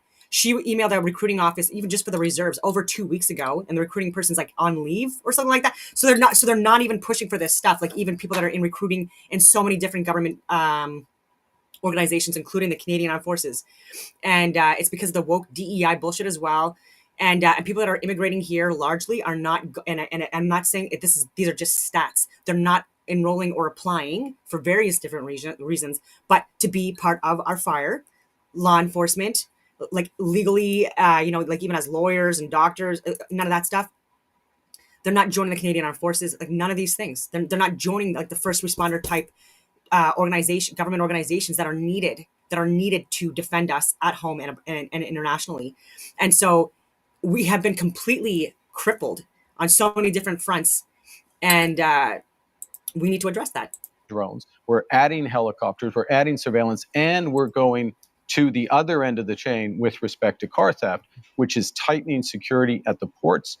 This is what we need in order to get results. In cities. You need to focus at both ends of the chains in federal. Jagmeet Singh. Thank you very much. I want to talk about one of the issues that has come up is the idea of the public safety concerns around the overdose crisis and how this is devastating our communities. We're seeing so many lives being lost. In that, we know that one of the ways to address that is by investing in some of the solutions like mental health services and rehabilitation services. Services keep our communities safe, having access to those good services. Both Mr. Carney and Mr. Poilievre are proposing cutting government spending and cutting those services. That's not going to make our communities safer. We need to see better investments in rehabilitation services, more investments in mental health. We need to respond to this serious crisis in our country with care and compassion. I met with Moms Stop the Harm, an organization of moms that have lost their children to this opioid overdose crisis. They've literally had their children have died because of this. And they're saying we need to do everything possible to save lives, to stop this death from happening. And I think we need to listen to those moms. And that's my commitment. Mr. Blanchet. Two things as rapidly as possible. First, we believe that we should act on crime gangs and organizations, defining them as we do for terrorist organizations. We have to protect our kids from the violence of those gangs, from the drugs being sold by those gangs, from the guns and whatever else being stolen, sale being by those gangs. Sold? And not stolen, being, you purchase a thing and selling, sold by those gangs. And we mostly have to protect our kids from being recruited by those gangs, becoming violent at 13 and 14 and 16 years old, because this is the real fear of parents like I am. This is a very dangerous situation. I want to come back to immigration because we said that we would come back to immigration. Do you remember the Century Initiative, a sad memory? Officially, they said that they had not considered Quebec difference. They had not considered Quebec language. They wanted Canada to be a 100 million people country by the end of the century. Mr. Barton told me himself that he had not even thought about the Quebec difference in that analysis. And one of his closest collaborators is now a close counselor to Mr. Carney, which seems to be part also of that kind of project or ideology. So it is impossible for Canada to have all those people come into Canada. It is impossible for Quebec to receive all those people. And in Quebec, we have the language and values and secularity of the state issue, which is very important. It is. So I say, pause. Let's do things properly. Let's receive migrants in an orderly fashion and successfully as a measure of respect for them also. As a measure of respect for them as well. Blanchet rocked it last night in a lot of different cases. Obviously, the same concerns that I've identified with Pierre. This is from Right Blend. I just want to talk about this two-tier justice system because they're talking about crime and all of this stuff. This is from Right Blend. It sounds like the sentencing hearing for Chris and Tamara is going to be prolonged. I don't know how much I'll be able to cover it. I have some pretty major life changes, coming up, and I need to focus on my job, etc.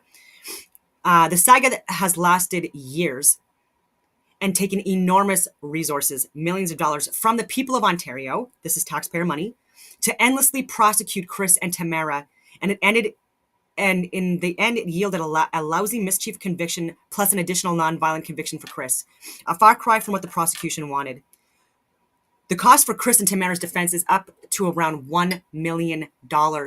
Even Helen Gruss, Ottawa Police Services, a friggin' hero, over 21 years service at the time, part of SACA for 7 years. She was suspended and charged January 29th, 2022, that first weekend of the Freedom Convoy, because she was sharing medical, scientific, and government data to her chain of command that they were refusing to look at, and instead they punished her, and she's still in the courts, and she has to appeal because she was just recently found guilty of discreditable conduct or whatever it was. Absolutely disgusting. And she over $100,000 in fees the last I checked. And again, it's going to be even more expensive because to do an appeal, it's a lot of money. It's actually more money, I think, than the, anyway, I guess it depends on how long it was going on.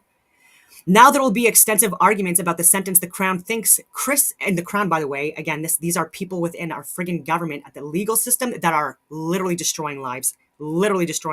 So they want to talk about crime. Look at the punishments for people that were part of the Freedom Convoy that were peacefully changing the trajectory of Canada in regards to the COVID-19 pandemic and the extreme measures that were put in place. And they wanted to double down, and they're still doubling down, but they all wanted to increase the restrictions and measures, even in 2022. So if this Freedom Convoy didn't become as successful as it was, then we would have still been probably anyway, we would have been still getting boosters, like that would be for sure, or not being able to have any type of involvement in society in Canada. A lot of people have moved as well. And I've talked about the Coutts cases and other cases as well. Like, these are crimes. And they're tougher. The Crown has been tougher on innocent people that have been heroes to Canada, still in the courts. And you have people that murder people that break into people's homes and steal their stuff and traumatize children in the process. I've showed videos too of door cameras and surveillance videos of people breaking in, or gangs, not Canadians. And you hear the screaming and the crying of children and women in these homes, and it just breaks your friggin' heart. And these people, it's catch and release. It's disgusting. The Crown hopes to seize Big Red. Oh, actually, the Crown is also trying to seize Chris Barber's beloved Big Red truck. This is a purely punitive and political statement from the Crown. This is disgusting. So Big Red is the truck that was used. He had it for many years, and had his children in it. Many times. There's a lot of good memories with this truck. And again, this is a punishment. This is more punishment. And there are people that are getting double punishments, like not just property being taken away, but then also in the courts and stuff like that. And this is like whatever you want to call it. There have been people in the U.S., actual criminals, part of cartels, part of the like the drug cartels, that were able to argue the fact that when property was taken away, then to actually pursue charges and jail and stuff like that's actually like a double punishment. And he won in court. Chris Barber built a successful business using Big Red, and the truck became a symbol of hope for many Canadians. The Crown hopes to seize this truck and ruin whatever hope it ever inspired. They have no right, no reason to do this.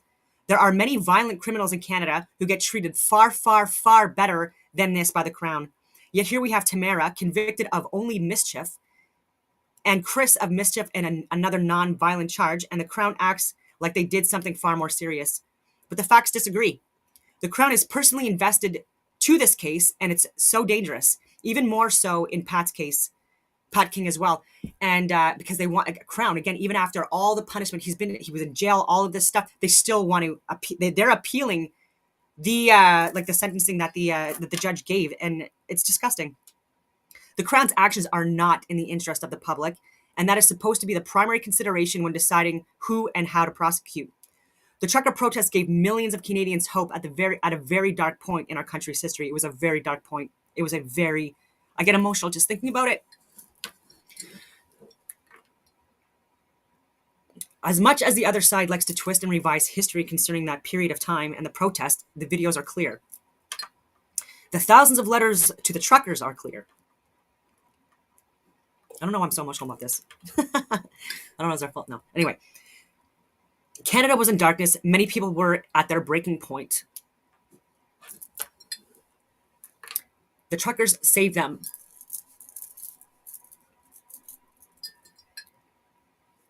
Thank you to Tamara Lich and Chris Babar for being regular people who did something truly exceptional. History will reflect accurately and kindly on your actions and the actions of the protest. You do not deserve the vindictiveness of the crown. Canada was founded on the belief that everyone is treated equally. The trucker protest was a reminder and peaceful demand to return to the foundations of Canada's laws and the fundamental rights and freedoms which has been discarded. Thank you, Chris and Tamara. Thank you, Canada. Mr. Poilievre, you wanted a word. I speak to families all the time who are terrified by the scourge of drugs and illegal guns. And we know those guns are not Grandpa Joe's hunting rifle. So when the Liberals try to ban hunting rifles, they're really going after the wrong people. 90% of guns that come in that are used in crime are smuggled illegally over the porous, Liberal-run borders. The border, and that's why cut the police, the border officers. It's not true. And that's you why literally the police, cut the border officers the police in the actually, facts. if I could, the police... You are the one that impacted more of Canadian policies and stuff like that, and not Pierre. Pierre and the Conservatives were not in support of that. And I think like all these promises about like an increase of like thousands of people like in the border security services. Do you think that's going to happen with what's going on now with this woke DEI push, like the Green Fund, put all of this stuff? People know. Actually endorsed me. The police in Barrie, in Peel, in Sault Ste. Marie have all endorsed me because they know that I will go after the gun smugglers and criminals with 2,000 extra frontline border guards that will stop the guns from coming in. Now you want to hire but unlike the Liberals and NDP, I will not ban hunting rifles. The Liberals want to protect. I want to protect Canadians from criminals. The Liberals want to protect turkeys from hunters. I think we know which one makes most cut sense. off his intervention, Mr. Carney. Then I got a question for each of you before this segment's out. Cut off his flipping mic already. Jagmeet is an idiot. We absolutely fully support hunting rights of hunters and Indigenous Canadians. But I want to raise an issue, which is a serious issue. About safety. There are people. We're in Montreal, in Toronto, across this country, who fear going to their synagogue, fear going to their community center, fear taking their children, leaving their children in school, and this has to stop. This is it's totally unacceptable. So what we're proposing is to make it a criminal offense to threaten or to impede anyone from being near or going to their place of worship, their school, their community center. This, it pains me that when we have to do it, because this is not what we should be doing as Canadians, of course, but we will put that in place. Let me get, and this is a fundamental issue with respect Let me to get any 10 seconds from each of you before this segment's out on what you perceive to be the biggest security threat to Canada right now. 10 seconds each. Mr. Poilievre. The physical security threat to our country is the rampant crime wave that is running out of control. Yep. After the last decade, we had a 116% increase in gun crime. We need to lock up the criminals. I got to hold you to 10 the seconds. Mr. Carney? Well, we're in a security section. I think we didn't have a chance to talk about anything internationally. I think the biggest security threat to Canada is China. China, you say? Yeah. Mr. Singh? All this talk about like tariffs and threats to security in Canada, all about Trump, and now he literally says that the threat is China. Biggest security threat. And Pierre's going to get into it. Illegal guns and drugs coming across the border, and cuts to services that would make our public safety and security even worse. Last word to Monsieur Blanchet. The fact that neither Quebec or Canada is able to protect itself, and that we are still dependent and entirely dependent on Americans to protect us. Okay, that is the end of that section. Gentlemen, up next, energy and climate. He admitted like they need America to help us and protect us. Improving pipelines, getting things built, unleashing production. We are unlocking major infrastructure projects, including in conventional energy, oil and gas. We're speaking thousands of dollars a year for each family to pay for the damages of climate change. We can absolutely build important projects like an east-west energy grid. buddy. Energy and climate change. I know how much all of you love talking about pipelines, so here we go. Mr. Singh, to you first. Should Canada build new pipelines to get our oil and gas to market? Well, it's not an approach I favor with public money. There's not any projects that are on the table, so it's not a specific project to look at. I favor, when it comes to the environment, building an east-west energy grid that connects low-cost energy and allows for families to reduce their electricity costs. But let's put this all in context. Put it in context. We're talking about what our energy solutions are in the context of a climate crisis. And we're not just talking about a climate crisis in the far future. We're living it right now. No, we're not. I remember I met a mom. This climate crisis. We're not. We're dealing with arson. We're dealing with dues. We're dealing with propaganda. We're dealing with fear-mongering. A couple of years ago, before I had kids. We're dealing with geoengineering, weather modification. We're dealing with our friggin' soil being poisoned. These are the things we're dealing with. These are man-made. Who told me she was worried about taking her kids out on some days because of the forest fires in BC. It meant that it was unsafe for kids to go outdoors.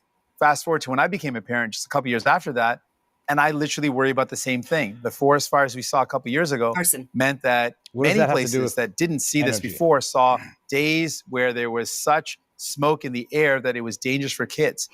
We've seen extreme weather, forest fires, heat domes, floods impacting us. We've got heat domes, flood, weather modification. The particles that are being dispersed in our airspace, that is causing these heat domes are calling and stuff like that, and the flooding and the snowing and the rains and stuff like that. This is proven now, and actually mainstream media just in the last several months, they finally had to slowly admit the fact that this has been going on for a minimum decades, and increased substantially over the last 5 to 10 years, because these people, it's money.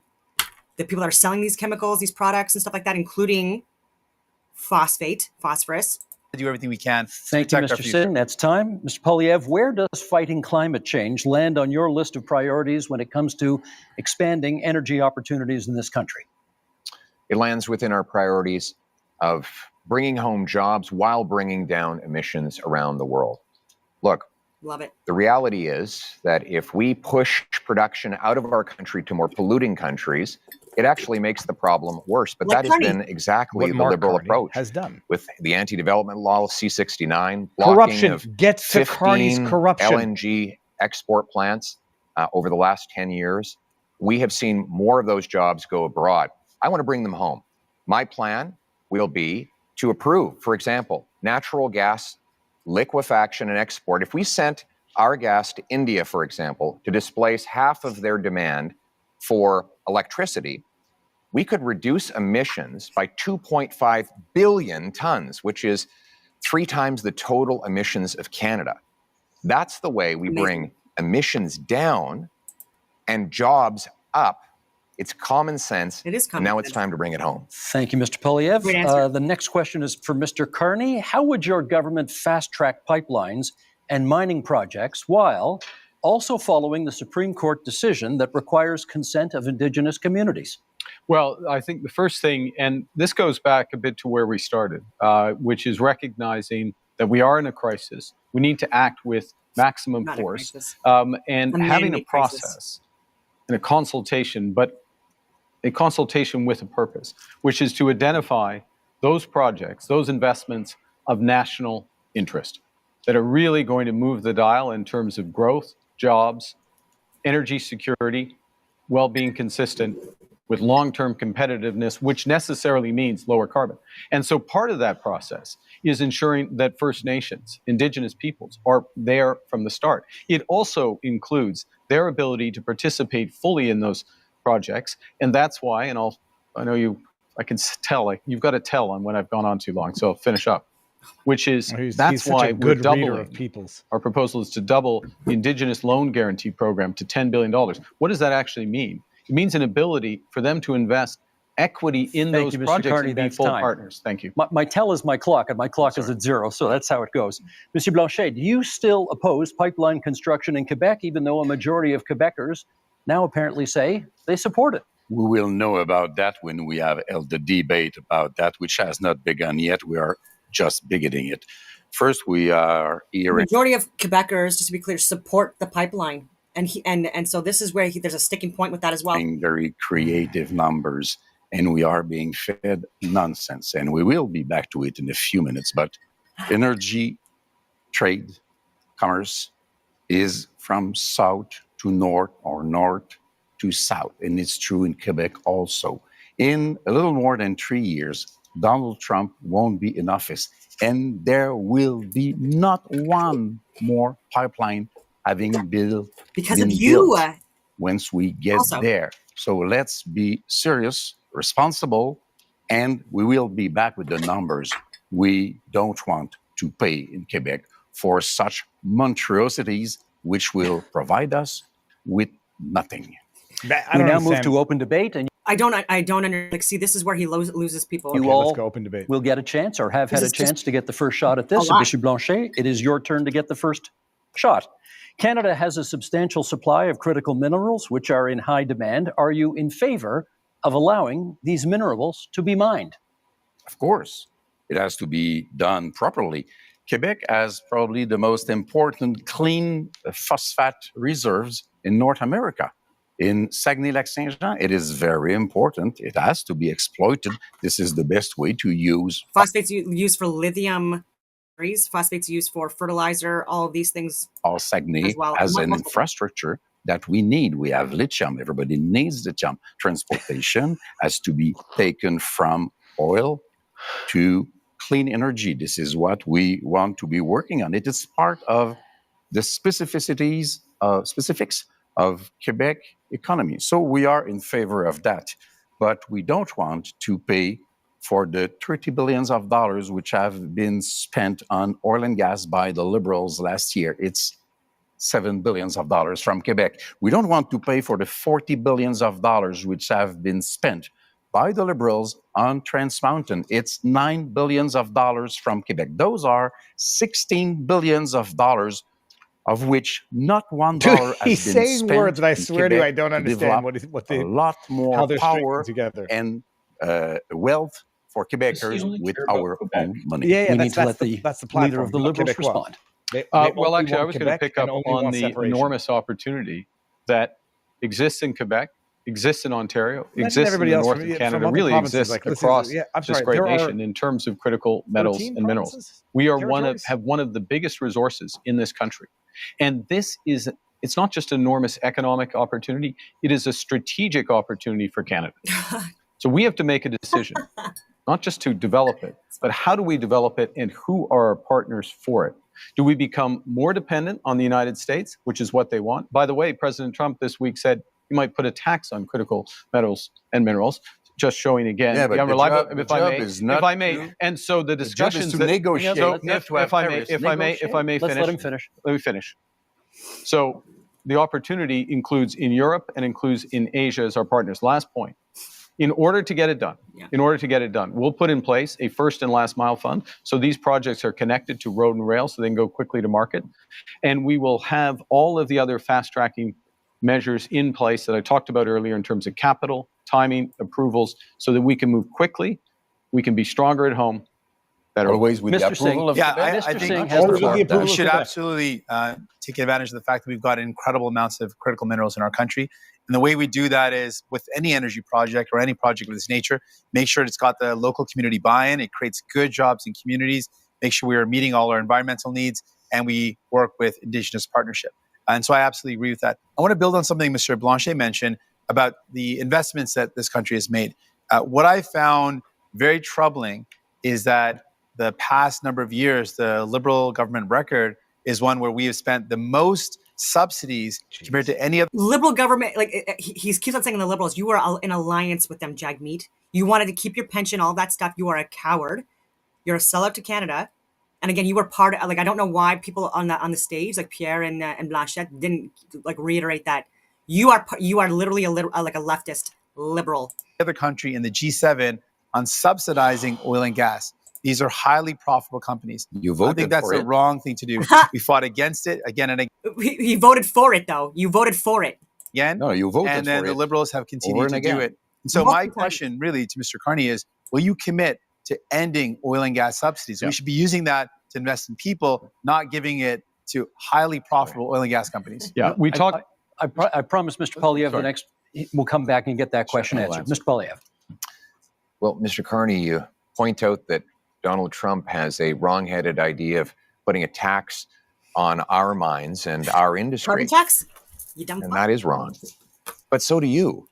You want to apply a massive industrial carbon tax on Canadian mines, Canadian steel mills, Canadian aluminum plants, You want to let them just pollute as Canadian much as they oil want? and gas. Shut up, Jug. And your Meats. idea is to double the tax that Trump is applying by hitting them a second time. This will do nothing for the environment. It will actually ship our jobs south of the border, Yes, it will. Mr. just Poilievre's plan is let them like pollute as much as they President want. Trump Not a good wants. Yep. My plan is to bring that production home here to Canada. For example, I will give a tax credit to low-emitting Canadian industry like Quebec's aluminum, for example, or British Columbia's natural gas, so that we not only bring home the production, but we do it below global average levels of emissions, You so translate that we that. actually help the environment while bringing wants to home let the big jobs polluters for our pollute people We have, as they want. we have to let him at the finish. same time. That is a sensible, pragmatic approach that puts us in charge of our economic destiny, so we can stand up to the Americans from a position of strength for a change. Mr. wants to let Carney, them we've pollute got. as Hang much on a as they second. want. I want to give you a chance to speak to Mr. Singh's criticism about oil and gas subsidies and Mr. Poilievre's criticism about the industrial carbon tax. Okay, I'm going to make 3 points. I'll make 4 if you want me to respond to that, but I want to make 3. The first is that I answered this question last night, but I think the puck had already dropped in the Canadians game, so not everyone heard it. Yes, end oil and gas subsidies. And that's first why one. you need New Democrats. We'll make it good. Secondly, I would have done it independently. Secondly, recognizing that the biggest component of that was the cost of building Keystone. Keystone, which is the pipeline which has helped to increase oil and gas oil exports rather by 50% in this country. That is an asset of the people of Canada. We own it. And the question of what to do it. So it's not a subsidy that has disappeared, it's actually an asset of Canada. The third point, though, in terms of where the oil and gas industry, particularly the oil industry, wants to and needs to go, which is to become low carbon in the production and transportation of oil. One of the big projects we need to move forward with is carbon capture and storage, the Pathways Project, so that we have oil and gas that is competitive, not just today, 10 years from now and 20 years from now, as the world uses less. We want to have more market share. We need to do Mr. Carney, by great that. And my definition- government will move that. But by definition, a subsidy isn't when we buy a pipeline. I'm talking about subsidies that go to oil and gas companies. Well, independent, separate from the country, oil and gas companies. That's what I'm the talking figure you about. quoted last night included the cost of the pipeline. Do you want to There's address billions his of point? dollars are spending. We got to stop spending. Sorry, can we get you to address his point about the industrial carbon tax? How much will the industrial carbon tax add to the price of a car? So the first thing I want to say is I'm going to address the broader point. The broader point is the entire absence of a climate plan from Mr. Poilievre, which, by the way, is going to put our industry and our country at a disadvantage as we're looking for new trading partners. Guess what?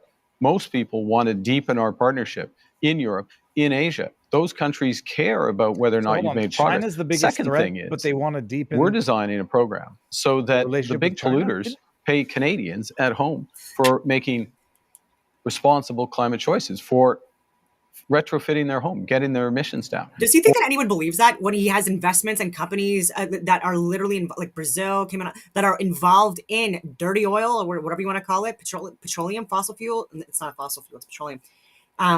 His companies are like they're invested in the production of oil in other countries in areas where there's not as much there's not as much regulation or safety considerations as there would be in Canada.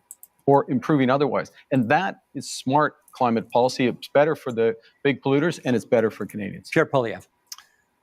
Mr. Carney didn't answer my question. I asked how much would an industrial carbon tax on Canadian steel add to the price of a car? And he won't answer because he knows that it will be very expensive because there's lots of steel in cars. And the lumber. Now, Mr. Carney has temporarily But do you know the answer? hidden the You don't know the carbon answer tax. either. You're It's just throwing out random thousands of questions. dollars. Thousands of Just dollars. making it up, though. You don't extra know. cost. Actually, I do know the answer to that question. He's wrong. When you add taxes to steel, you raise the price of everything that uses steel. Correct. And you add everything taxes It's a straw man argument to say, to do you know the the price? when You you don't know the add price. when You you don't know the add answer. when you When you add taxes to lumber too. add the carbon tax onto the price of, for example, fertilizer, you increase the price of food. So while Mr. Carney has temporarily hidden the Liberal carbon tax at the pumps while keeping the tax fully in law and planning to raise it after the election, he's also going after a tax on our industry that will ultimately be passed on to you. After a lost Liberal decade of rising costs, we cannot afford a fourth Liberal term. We need a new government that will fully axe the carbon tax, increase the jobs that we have here in Canada, and bring down your cost of living. We got just a little over 3 minutes left in this segment. So, Mr. Singh, I want to ask you, do you think climate change is still a priority from Canadians? You're out there. What are you hearing? Absolutely. You speak to any young person and they think, we're seeing climate crisis in front of us happening right now. You speak to seniors who say, we used to be able to live in our homes without air conditioning, and now we're seeing heat crises. They lived in their homes without air conditioning because they didn't have air conditioning when they were kids. We're seeing flooding. We're seeing forest fires like never before. We are living in a climate crisis. So Canadians are absolutely worried about it. As soon as we come into a summer, we start seeing those forest fires again. It's top of mind for Canadians because they're living it. They're seeing it. And I want those Canadians to know Mr. Carney is not going to end those fossil fuel subsidies unless I'm there to fight back. Mr. Poilievre wants to let big polluters pollute as much as they want, poison our beautiful land, our water, and air. He wants to let them dump into our oceans. I'm going to fight back and defend our environment. Monsieur Blanchet, on the issue of whether or not people still care about climate change. I think people should be kept very informed about climate change because we are in a very strange denial situation about climate change, which still exists and is very expensive. And I'm sorry to crash your party, guys, but you are telling fairy tales. Clean oil and gas is a fairy tale. Large scale carbon sequestration, sorry, I'm French, is a fairy tale. It does not exist. If Alberta wanted to exploit oil and gas and it were not a matter of pollution, I wouldn't mind at all. That's their business. Our own powerhouse in terms of energy in Quebec is clean energy. We are the best place in the world to achieve that. Our market is the northeastern part, Democrat part of United States. We want to keep our money to create wealth in Quebec for Quebecers. Let us be different because we can afford to be Blanchet, let me give. I will get to you because I said I would. But you've taken a couple of hits here, and I want to give you a chance to respond to some of the things that people on this side of the stage have said. Thank you. Well, first of all, we do support protecting the environment. Black meat the whole time, like just nothing but comments as Pierre's trying to talk. That's literal election interference and sabotage. He looked like such a little clown doing it, and didn't allow him to get like sentences through. Like sometimes he was able to go through it like fairly unscathed, but so distracting. We want to ban the dumping of raw sewage into our waters. We want to hold large corporations to high environmental standards to protect our water and air. But we cannot do that by raising taxes and sending jobs overseas, as Mr. Carney is proposing to do. That has been the approach of the last 10 years of the Liberal government. What the biggest companies that develop our resources say is that we need to repeal the Liberal anti-development law C-69. A law Mr. Carney wants to keep in place. They say we need to repeal the industrial carbon tax and get rid of the Liberal energy cap. We need 6 months approvals in order to take back energy security and energy sovereignty. We can summarize that. He wants to conclude as much as possible. Hang on. Last word to Mr. Carney in this segment, please. Thank you very much. I was born in Fort Smith in the Northwest Territories, just north of what the oil sands became. When I was born and when I was growing up in Edmonton, early days, it was a fairy tale, quote unquote. But you know what happened? Canadian ingenuity, Canadian engineers, Canadian governments, both the federal government and the Alberta government got together and converted this. The worst pollution if I may, in the world. If I may. The worst pollution may I finish? in the May I world. finish? May I? 10 more seconds to finish, please. Let him finish his point. That's the opportunity we have. That's the opportunity we have in carbon capture. That's the opportunity we have in small modular reactors. That's the opportunity we have in hydrogen beyond. This country can be a clean energy superpower. My government will help deliver it. And that is time for this segment. Gentlemen, let us go to our final theme, which is called Leading in a Crisis. Canadians know how to weather a storm. Canadians know how to get through a difficult time. If, at the end of the day, we end up with the balance of power, Quebec is safer than it could be in any other scenario. Now is not a time for weakness. Now is the time to take back control. Canadians are always ready when someone else drops the gloves. Okay, leading in a crisis is a pretty broad theme that allows us to explore many different avenues here. So let's get to it. Mr. Carney, you get the first question this time. We haven't balanced a budget in this country in 17 years, and 10 of those years were under your party. You have pledged to get us to a balanced budget in 3 years. Question is, how? So let me put this in the context of leading in a crisis, which is in a crisis, you got to plan for the worst. Worst is that the U.S. actually does want to take us over. Secondly, you got to have a plan to build, and that'll include a fiscal plan, and I will get to that in a second. The third thing is you need to respond in a crisis with overwhelming force. You need to think big. You need to move rapidly. The things we've been discussing today are a subset of what we can and should do as a nation, and we can deliver. And government can play a role, but its role has to be catalytic. And so our approach is that we will slow the rate of spending. It's been growing overwhelming at 9% force, a year. catalytic, Operational just spending, buzzwords. This program guy's just spending, say away verbal from transfers, away diarrhea. from transfers, 9% a year. We'll slow that to 2%. We will focus on a small amount of capital spending by the federal government in order to drive enormous private investment up to $500 billion by 5 years. Thank you, Mr. Carney. Ukraine surely constitutes a crisis.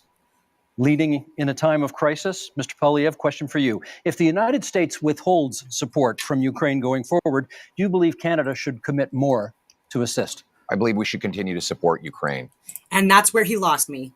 And this is why that's my red flag. Our party. And none of them have any idea, nor do our top expert or officials within the Canadian government. I'm talking about Canadian Armed Forces, military. I'm talking about RCMP. Unfortunately, CSIS. There are whistleblowers with open letters that are that have exposed this. But again, it's not getting any traction. Why? Because of state-funded media like CBC and Peter Mansbridge that fucking sell out too, and Rosemary Barton and these lunatics. They need to be defunded because they have anyway. Be supported donating missiles that the Canadian military was decommissioning. We supported funds and other armaments to back the Ukrainians in the defense of their sovereignty.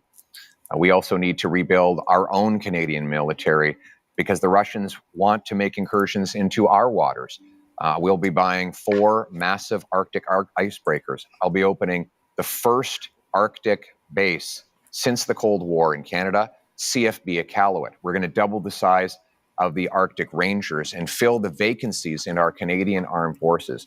We need a change to rebuild our military, which has been so disintegrated under the cuts and the mismanagement of the last 10 years. But we can have a change because we have the best soldiers, sailors, and airmen in the world, and they will have full backing from my government if you give me the honor of becoming Prime Minister. I may come back to that one in the open forum because I'm not sure we got an answer about Ukraine on that one, but okay. Pound for pound? Going on. Monsieur Blanchet. The answer was yes. We'll get more details, perhaps, as we go forward. Monsieur Blanchet, given the U.S. trade war, should any talk of a referendum on Quebec independence be put on pause? That one is easy. It will happen only after the negotiation is over, and that's a good thing. I want to say I support the idea. We must help Ukraine, but we also must help the civilians of Gaza, and we must destroy Hamas, which is a terrorist organization. You know what? I don't want to be the leader of Canada. You will understand that. I don't want to be Prime Minister. But I can offer to be a partner, a responsible partner, a collaborative partner. If Quebec is respected in its differences, in its aluminum industry, in lumberwood industry, and culture, and French language, and values of secularity of the state, which is the price to be paid in order to have real equality, then if we are respected, we will be a partner, and then even Canada will be stronger in its negotiation against Donald Trump. This is what I am offering.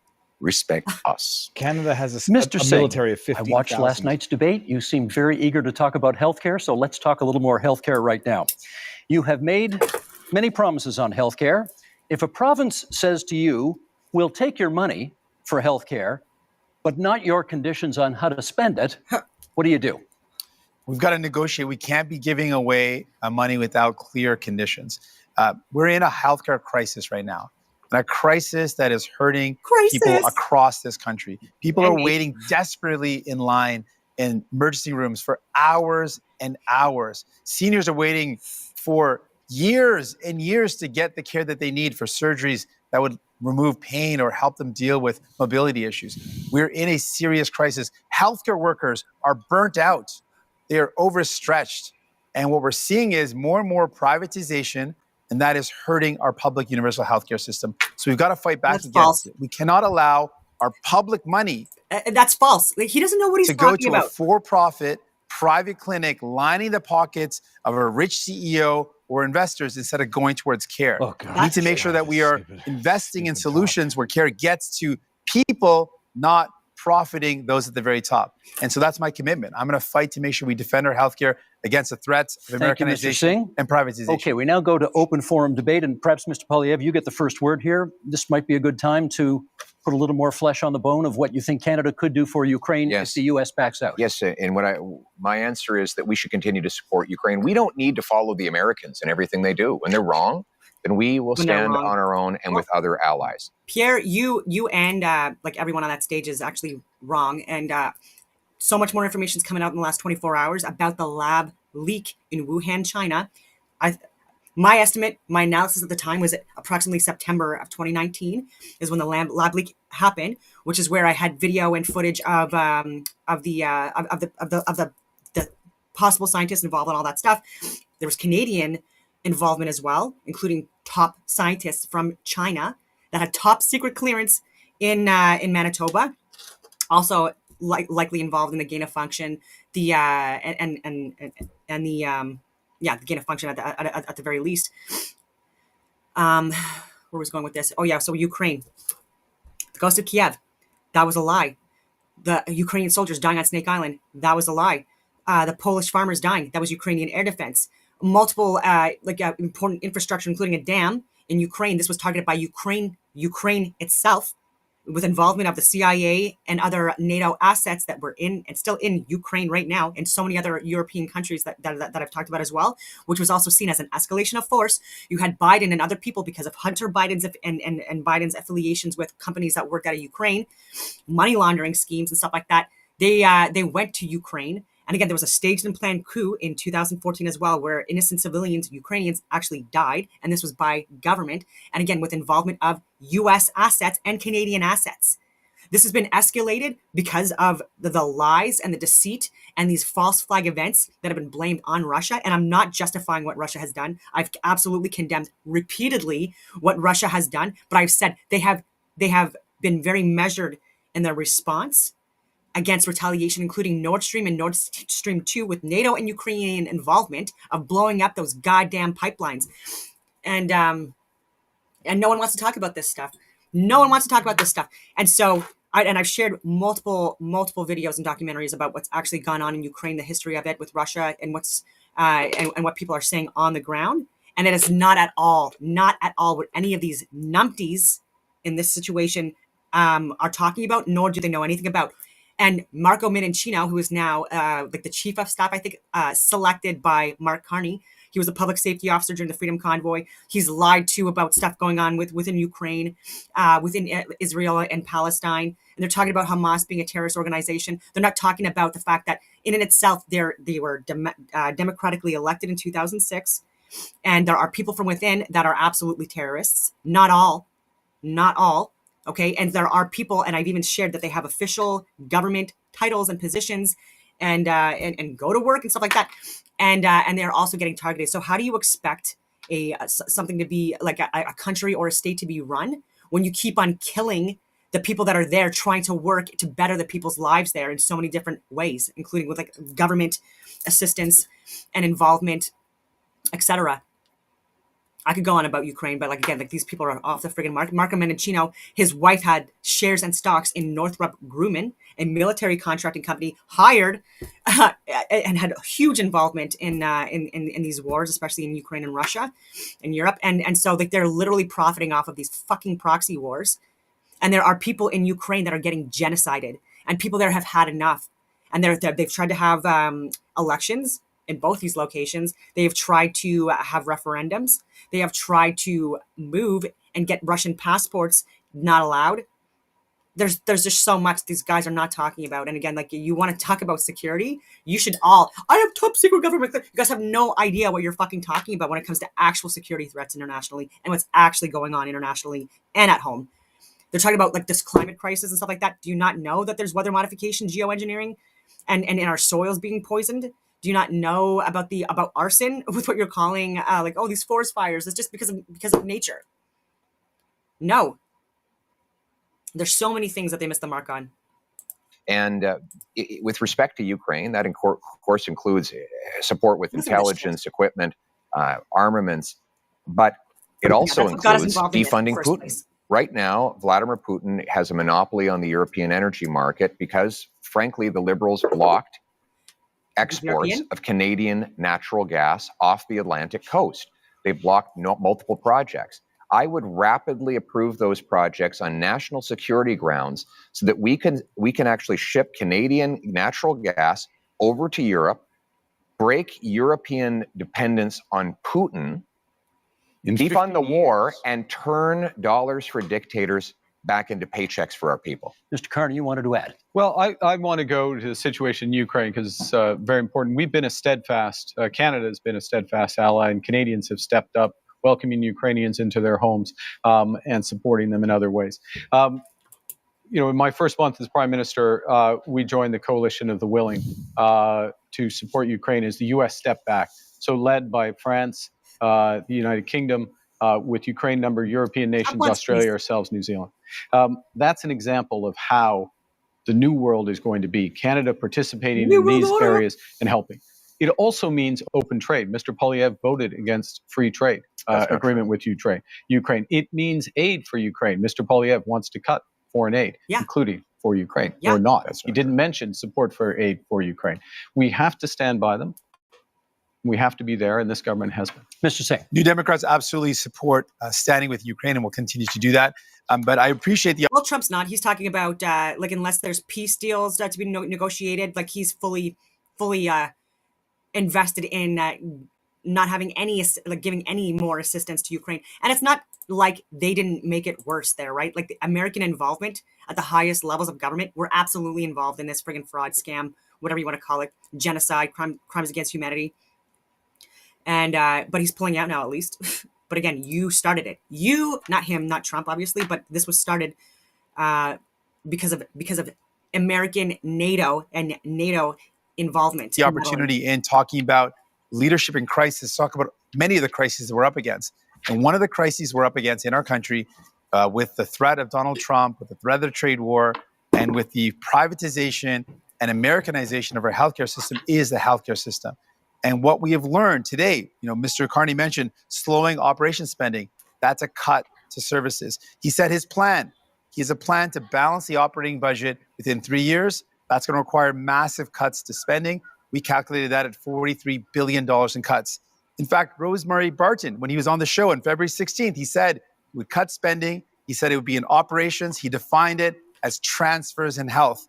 And finally, longtime Liberal and former House Leader Karina Gould said that Mr. Carney's plans would mean massive cuts. That's the only way to achieve it. So, Mr. Carney, you think it is leadership to cut healthcare at a time when it is in crisis? I think it is wrong. We can't do that. We will not cut transfers for healthcare. We will not cut healthcare spending, full stop. But we'll Mr. have Carney, a detail, if I may. Who do we believe, Mr. Carney today, or the one he spoke on Rosemary Barton's show on February 16th? I did not. The one that repeated again that he would cut spending? Who do we believe? If I may. Consistently said, we'll preserve all transfers to the provinces, including the increases. We will preserve all the transfers to individuals, I won't detail them all, but there. So we're looking at addressing an operational spend, which is about $150 billion. We will address that. We will make it more efficient, and we will do it in 3 years, and we'll balance that budget. Monsieur Blanchet. I am 6 They will minutes balance that behind Mr. Carney, so I will speak a little bit longer. First, I will support any initiative which will bring Canada aligned with Europe and NATO in order to be stronger and facing new threats. I believe that 2% won't be enough. I'm not more in favor of war than anybody else, but we have responsibilities, and our main ally is removing himself from the stage. So we have to step up. We have to do our part. I want to go somewhere else entirely, however. I want to ask Mr. Carney, if we're speaking about leadership here, if Quebec and Canada were to say, you are not being given a majority government, there will be more conservatives than you would like, maybe more New Democrats than you would like, and more people from the bloc than you would like. Will you accept, because you don't seem to be very eager about that, to deal with people which basically are more experienced than you are, as legitimate as you are, and would be more representative altogether than you would be being alone in your little kingdom? And I want also to propose to you all guys that 1 week after the election, we all meet, whatever the result, and we start dealing with this crisis together, because this is what people, either they are from Alberta or Quebec or wherever, this is what people expect from us. Mr. Carney, is that something you could get behind? I look forward to meeting with everyone. You're welcome to come, Steve, if you'd like. Week after twice, but also, but in all seriousness, that's not very respectful. No, that's not very respectful. I'm coming. On peut jaser un peu. Okay, I come to the. On peut jaser. Shut your face, Carney. Look, in a crisis, yes, you need a team, and you need to bring the country along with you. So what I did in the first week was to bring the premiers together, meet with all the Indigenous leaders, and move forward in that context. Now, the question is, who's going to lead out of this? Whoever leads out of this, if I may, Mr. Blanchet, merci, thank you. Whoever's going to lead out of this is going to need to work with all the provinces, work with Labour, work with Indigenous leaders, work with all Canadians to bring them forward in a united front. And if I'll make this last point, one of the things that has happened, which is a credit to those people at home, is that Canadians are coming together. Oh, yeah. And it's our responsibility to meet the strength of Canadian unity. Still lagging, I have one small point to make. Yep. You will be elected, if you are elected, in the parliament where there are other leaders. I don't know if he called you, or Mr. Poilievre, I don't know if he called you, but before yesterday, you have not spoken to me once, even if I proposed it so many times. But you say, I speak to provinces' leaders. You're not elected in provinces. You are in the parliament where people are to make decisions which might not always suit you. But this is democracy, Blanchet, I'm which going to you jump don't in. know too much about. I'm going to jump in here because I'm noticing what the clock is saying, and you brought up Gaza earlier, and I think our audience would be interested in hearing your views on the other major international crisis facing the world right now. Before we get that, just to finish up on the healthcare, I just want to speak to healthcare workers right now who are deeply worried about the status of our healthcare system, to Canadians who believe and love our universal public healthcare system, to patients who are stressed out. If you're worried about which Mr. Carney to believe, you're not getting, the one you're today or the one who seat. spoke on previous shows and said he would Mr. cut, Thing, vote for New Democrats, and we will fight to defend our healthcare. I think your we will never supporters let would really anyone like cut to it. hear what you have to say about this question, and we have less than 5 minutes for it here. What role should Canada play in the other major international crisis in this world, in the Middle East and the war in Gaza? Pierre Poilievre, would you start us off on that? What role can Canada play? Well, first of all, we must condemn Hamas, and more importantly, the terror sponsors in Tehran who initiated the attacks, the horrific attacks of October. So again, he doesn't know what he's talking about, because even the funding that went directly to Hamas, but also again to terrorist organizations within Hamas, because Hamas in itself is not a, depending on who you're talking to, what country you're talking to, or agency there. And I forgot my freaking train of thought because I always explain things. Hamas, the funding, Qatar. So there was American and Canadian and Israeli funding through Qatar indirectly and in support. And in support, this is on the record, supported. And this was funding terrorist activities as well. So don't, come on, guys. You could, oh my God. We need. And I've emailed Pierre and I've emailed the cabinet and I've breaking it down. I've given friggin' names. I've given the events, like the false, I've given all of that information. and they've continued to gaslight. I could be literally, I mean, in a true, in a real world, I would be making millions of dollars a year because of my expertise and my analysis. And again, this would be preferable behind closed doors, not on friggin' Rumble. But I don't have that opportunity because of numpties that they hire that are not international security analysts and that they're getting their information from, and CBC, which should be defunded. And I can't believe that Rosemary Barton, by the way, is able to even talk or even be part of these elections or debates when she's suing the Conservative Party of Canada. I will reiterate, Rosemary Barton, state funded, is suing the Conservative Party of Canada. How the hell is she allowed to be part of these debates? And then she's slamming other independent journalists like Rebel News and stuff like that, calling them fringe and all of that other stuff. The only reason why they're why they're involved at all as part of independent media is because you guys have fucked up for years and you've lost all credibility, and you should not be funded by taxpayers because you've done nothing but lie. Rosemary Barton, you included, Peter Mansbridge, and you are sellouts to Canadians, and we know that. We know that. To defeat the terrorists so that all the peoples of the world can live in peace and defend the right of, yes, Palestinians to have their own lives free from the oppression of Hamas dictators and Iranian intervention, while Israel has the ability to live in freedom and peace. But I also want to say, we need to get back to the Canadian tradition, which is that when people come to this country, they leave foreign conflicts behind. The rampaging riots targeting Jewish communities is utterly unacceptable, and it points to the growing Jewish communities. There have been more Christian Catholic churches attacked and targeted by far, not even comparable, than synagogues. And again, it's not to take away from it, because again, like violence against like mosques included, I believe like there should be extreme government intervention regarding that and possible jail time. And again, like there's such a fucking bias, and I just hate the fact that again we're like the Hasbara is being fully consumed by these numpties as well.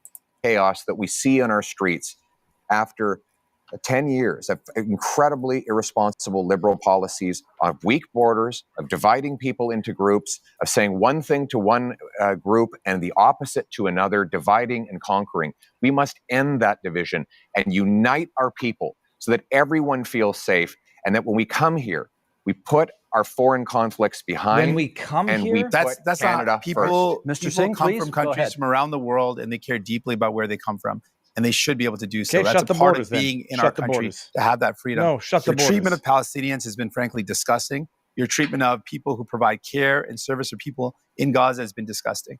On top of that, The people fact in that Israel Jagmeet and in Singh Palestine is deserve to live in basically a peace and terrorist security. sympathizer And does Mr. not Carney, make to him date, strong you've not on this. acknowledged that what's going on in Gaza is now clearly become a genocide. It's important to call things out as they are, and you've not done that. Mr. Carney. We need to work, to go to your question, we need to work with our international partners, maximum pressure, maximum encouragement for an immediate ceasefire. That's the first thing. Encourage the return of all of the hostages. Oh, the ones that Resumption of ones haven't been humanitarian murdered. aid. Yeah. My government put in place $100 million of humanitarian aid, My which government? is ready to go. Well, but I thought it wasn't his with government. respect to where this ultimately goes. Yes, two-state solution, but Hold on. it has Did he to say be my a government as viable in something and free Trudeau did earlier? Palestinian state living side by side in peace and security Liberal with the state of governments? Israel. I will underscore one other thing. Mr. Poilievre rightly mentioned Iran, the Iranian sponsors in this region. We have to be clear-eyed about the fundamental risks of Iran and do everything It's a with our new international pledge. partners to check it and turn it.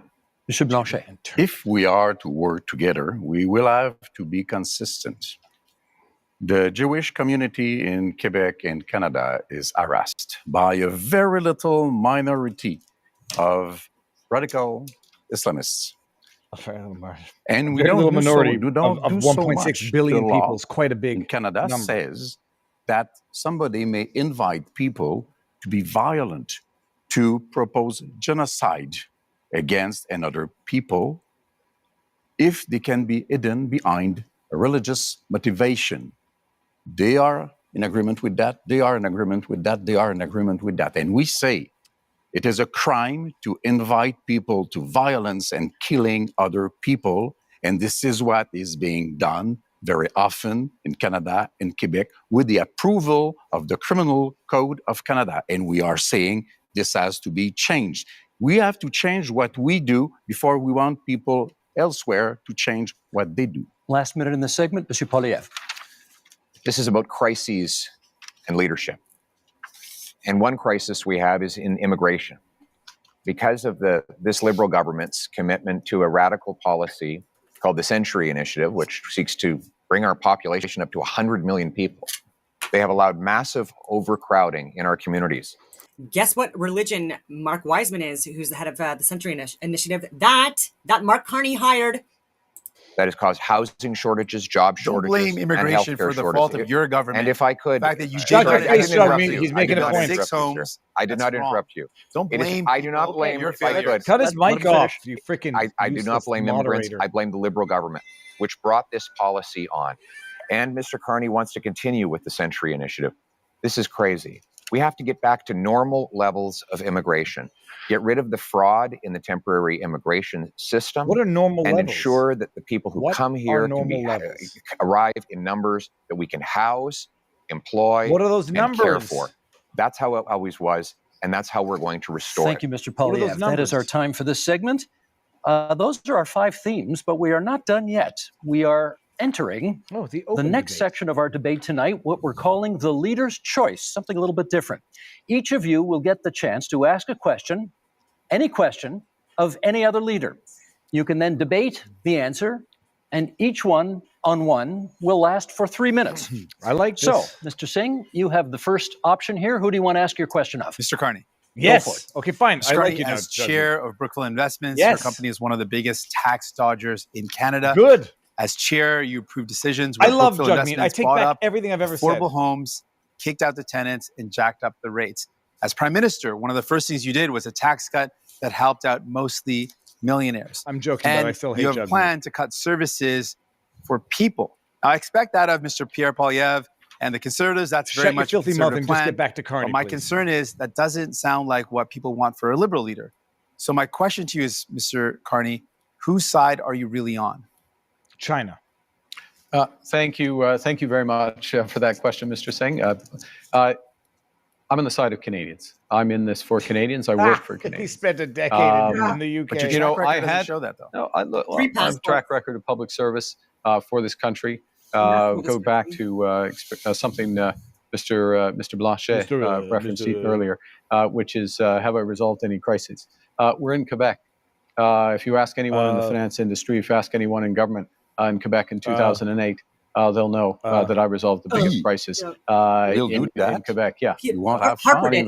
Good, but 60 million But, of may dollars. I- Hang on, but I- hang but on, I- hang but on. I'm This in is for these fairness. two only. Harper hired, and I've talked about this for years, he hired multiple different expert economists, like a huge team. Like I don't know how many it was over 10, I believe.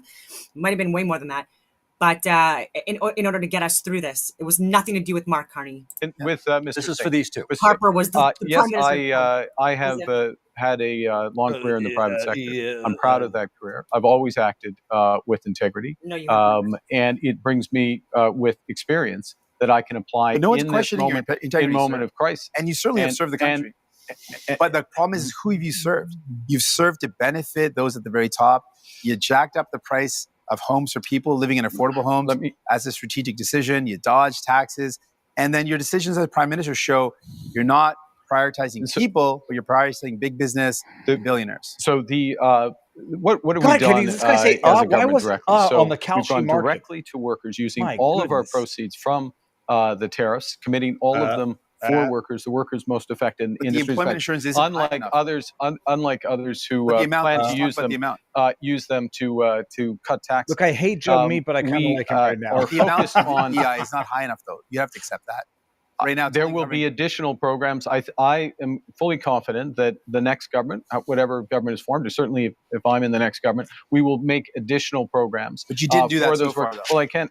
You could have. couldn't. Well, you couldn't, given that we're in an election process. Could have increased the May amount, though. may I make a core point here, if I may, which is that when you think about workers here today and people watching at home, particularly younger people, there is an enormous opportunity in the trades, in the skilled trades. We are going to build this country in a way that has not been seen before. We are literally yeah, we talking are. about We're 10 hundreds of years. thousands, not jobs, but careers But I in think the people are trade. worried, Mr. And Carney, that's that- why we're investing in apprenticeships and mid-career. But I think people are worried, Mr. Carney, if New Democrats aren't there to force Liberals to make sure they remember about people they will forget. Gentlemen, that is time. Thank you for that. Mr. Blanchet, That was you the have most the next useless thing question. I've ever To whom seen, would but you like to put? congratulations. Mr. Carney, you avoided quite quite, I would say, Eloquently. skillfully the questions of Mr.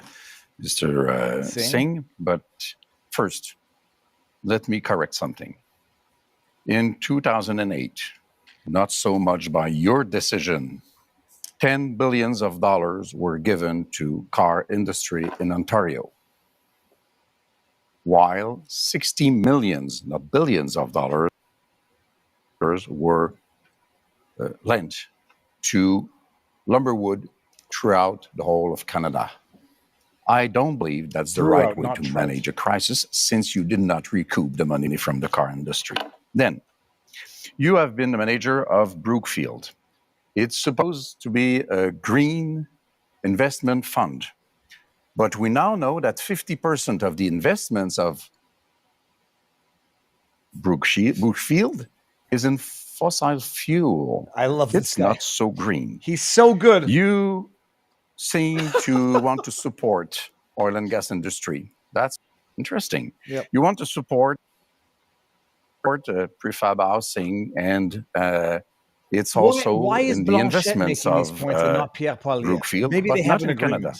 You want to support nuclear power, smaller reactors, which are more dangerous, by the way.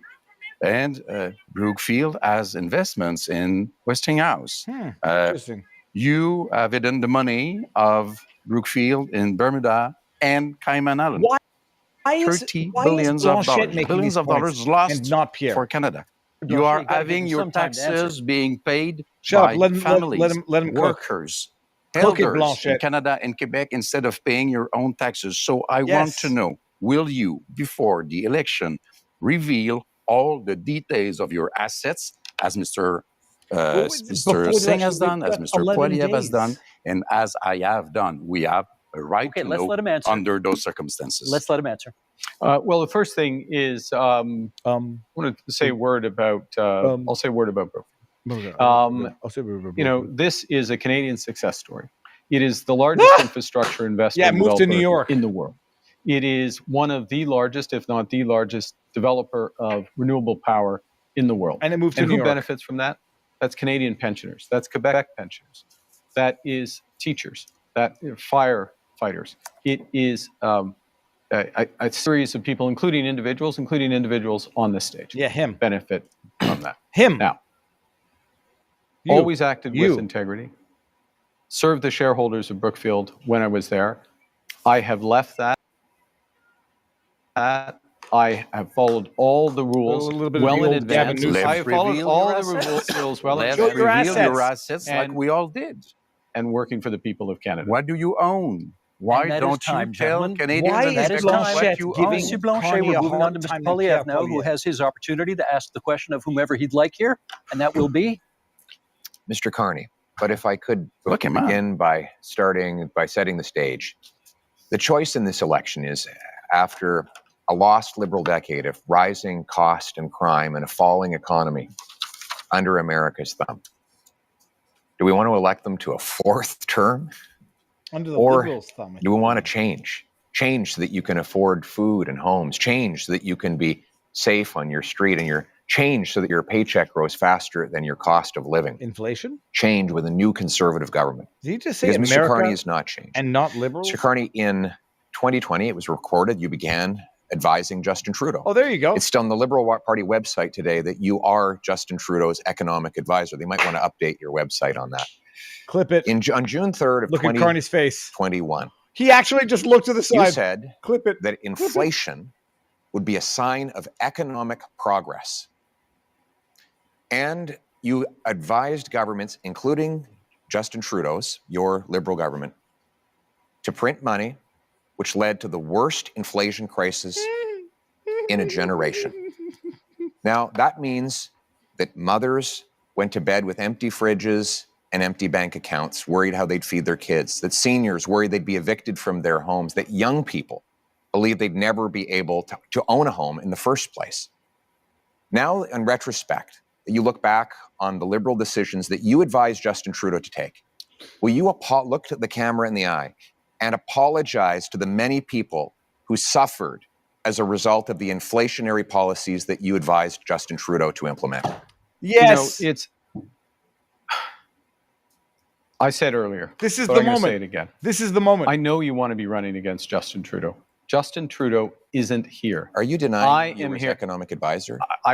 I did not provide any of that advice. I did not provide any of that It's advice. on the Liberal Party I'm website. sorry. Well, Are you accusing your This Liberal is it. Party The- the of ele- lying this is the about election your moment role? right now, It by the says way. today you can This go to the is- Liberal Party website now, and it says that you I were think Justin Trudeau's economic advisor. This is the moment of the election. The way you judge someone, in my view, is how they act, what they do when they have responsibility. Holy Twice shit, I was people. a central bank governor. This is it. And in both cases, Time if stamp I it may, if you want, in without the both commentary. cases when I was Carney's responsible done. for inflation was less than 2%. I'll add that when I was here responsible for the Holy Bank of shit. Canada, Did you inflation see was Carney's less than face? 2%. Our dollar was at parity. That is the kind of success that I can deliver for this country coming out of this crisis. And You what were- is at you stake were- here? you were the What is at economic stake here? advisor What is to at Justin stake here? Trudeau that gave If us the we bring worst it back, if I inflation may bring that it we back, have had if in I a may- generation, because the Could I policies bring it that you back? Could I implemented, bring and it those back? of the exact same MPs suit? that are I am still going to in bring it your ministry, to the fellow Canadians, crisis which the we last face. 10 years has been about the Liberals. The next 10 years should be about you. And that's time. Holy Mr. crab Carney. apples, people. You can Good news snip is that the and next click question that. is That's yours. the moment Well, I'm of the going to ask debate. myself a question. I'm going to go check the markets right now. Actually, I'm Carney going to ask just a shat question his pants. which has been troubling me, and it's troubling me because This you know, is we no, are no, in a, hold on a second. I'm not a very right. I'm not dangerous maybe and divided right. world. I Who is it am to? right. gonna That ask was a the question, moment Mr. of the Poilievre. election. That's going to be snipped and clipped. I'm going to put it on mute. We're in a dangerous go and watch this, divided I'm gonna world. go We clip talked that right now. earlier That was- about that was the challenges in the redonk. Middle East, That was cray cray. the threats from Iran, That was holy baby. threats from Russia, Russia's aggression in Ukraine. No, he just said Russia too. We This is- have the threats from Holy China, crab apples. which I raised. We have the United States, which is fundamentally changing its security relationships, its commercial relationships. We have all this. And in the context of that, everyone on this stage, Mr. Blanchet, Mr. Singh, myself, we have our top secret security clearance. Oh, we have our but top Carney- secret security he's clearance. taking I got he's taking mine Justin Trudeau's within talking 3 weeks. point It wasn't now. hard, but I felt it was important that I had it so I could be in a position to be informed about that dangerous world and take decisions that. And Mr. Poilievre, He it didn't is get his now clearance. 950 days, if my numbers are right, Oh my gosh, since you've this had is the moment. opportunity All of this. to get your top. Do you know what he's secret going to say security right now? clearance, and you've Because Pierre's refused. not stupid. I'm Why? gonna go sign on with an NDA. Well, first of all, I have got my security clearance when I was a minister. I got top secret clearance at the time, so there's no problem getting that. Listen to But this. when the government made this recent offer, they said that if I got the secret security clearance I'd have a briefings, gag that I order. would be gagged Oh, under I'm the so security freaking law. smart. I'm leaving. Look at Mark Carney, like he's trying to hide it. He's I'm leaving. doing that. Prosecuted if I spoke freely about matters of foreign interference. Now, given that Canada has experienced Chinese interference by Beijing, the government of China, in 2 consecutive elections, I needed to do my job to speak freely without fear of prosecution. And that was not something I would be allowed to do. Oh my Even God, Thomas Carney just Mulcair, fell the into former leader of the NDP, said that when he was the leader of the opposition, he never would have accepted the kind of gag order that your government and Mr. Trudeau's government was attempting to impose on me. And it's good that I'd made that decision because it has allowed me to speak freely about things like the case where one of your candidates, sir, actually said that he wanted to send a political opponent to China Perfect. under A a bounty. bounty threatening his life Oh my or goodness. imprisonment. And you refused to get rid of him. Now, it might have something to do with the fact that you went to China not long ago to get a $250 million Listen, loan it's for your over. company. But the reality is, you refused to stand up for a Canadian who was being threatened by a foreign government. And I was able to speak freely on that matter because I refused the gag order that the Liberal government attempted let's let to him impose respond. on me. Let him there's a respond. couple interesting Please, things. add the flame emojis. I think people at home have seen a robust debate here, and it's been a robust Deflection. campaign, and it has not stopped Mr. Blanchet or Mr. Singh at times during his campaign by making challenges Holy with respect to these issues. hell. So This one is can amazing. address it. I will observe, as someone with a top secret security clearance, that China is not the only country that is accused of foreign interference. Observed by his top secret security clearance. This needs to be investigated because what he says next would actually be a breach of that, because he actually started with his observations with his top secret clearance. So I'll be clear, I have top secret clearance too. Again, this is not a brag or anything like that. This is just to give people like an understanding that people try to use that to intimidate you. It shouldn't, because literally all the information that I've shared with everyone on my social media platforms has been open fucking source, easily accessible by anyone. You don't need a security clearance, but when you do have one, you are bound by it for things that you cannot share, right? So there's still things that there's things that I can never share with my, especially with my time in the special forces in Canada. Like there's things that I can never share. Nor does it pertain to anything that would be relevant or reinforce any of the things that I've come up to, the conclusions that I've come up with on my own, with my own analysis. That was my job in the military anyways, right? So he starts with that. So that's a security breach, because now he's going to be admitting that it's not just China that's involved in foreign interference. We all know that anyways. We all know that. We've talked about it. But the fact that he said that with his observations, with his top secret clearance, that in and itself should get his clearance revoked. And okay, tell us how many other ones are accused you. That's our time. Now, closing statements are still a few minutes down the road, so we have a little bit of time for some quick hit Q&As for each of you now. I may have just short had a questions, 45 orgasm. seconds, please, on the answers, and we're going to go left to right as I look at you right now, Mr. Poilievre. You get the first question. To the best of my knowledge, you have not offered a hard timeline, as the other parties have, to meet Canada's NATO commitment of 2% spending on defense. Nothing when would that you hit happens that from target? this moment on matters My aim right will now. be to 2030. We just saw history. That said, when we renegotiate our trade deal with the U.S., I know it's their priority to see us increase our military budget. One of the things I will say to the Americans is the more free trade, tariff-free free trade we have, the faster we can rebuild our military in Canada and reassert our sovereignty. And we will use that money to have heavy icebreakers in the north, Poseidon aircraft, fighter jets, a new base in the north, double the Arctic Rangers, fill the vacancies in the armed forces. We do absolutely need that. And he's talking about Iqaluit. Again, I'll reiterate, if you want to watch the live debate without commentary, that there's so many videos where you can do that. I have emails, proof that I was offering to go to Alert and places like that, or in bases in the north, which is another reason why I went to the Yukon and like contacts in Alaska and stuff like that, because like we have no security at all or surveillance in these areas. And I've said it's not even just Russia and China with platforms with possible nuclear capabilities on these platforms it's already in existence, traveling around our coastal areas, especially in the north. We absolutely have needed this. And so he's right on that. But we also need, obviously, we are a very large country, but a very small population. And we do need, especially now with like the military, like I said, there was like about roughly 51,000 people in the Reg Force right now. That doesn't include, that includes literally everyone: Army, Air Force, Navy, Special Forces, etc. And the amount of people that are actually operational right now at this point, it's under 15,000 out of that 51,000. And people in the combat arms that are usually the ones that are picked up for these QRF, quick reaction forces, and for DOM ops, we call them DOM ops, but they're domestic operations and stuff like that. We are in cataclysmic times right now, and with people like Wayne Eyre still not getting held accountable. In the courts, but again, these are all getting delayed. Like, he needs to be held accountable peacefully and lawfully. And the current CDS, Jenny Carignan, she absolutely needs to be fired, and she absolutely needs to be dishonorably discharged.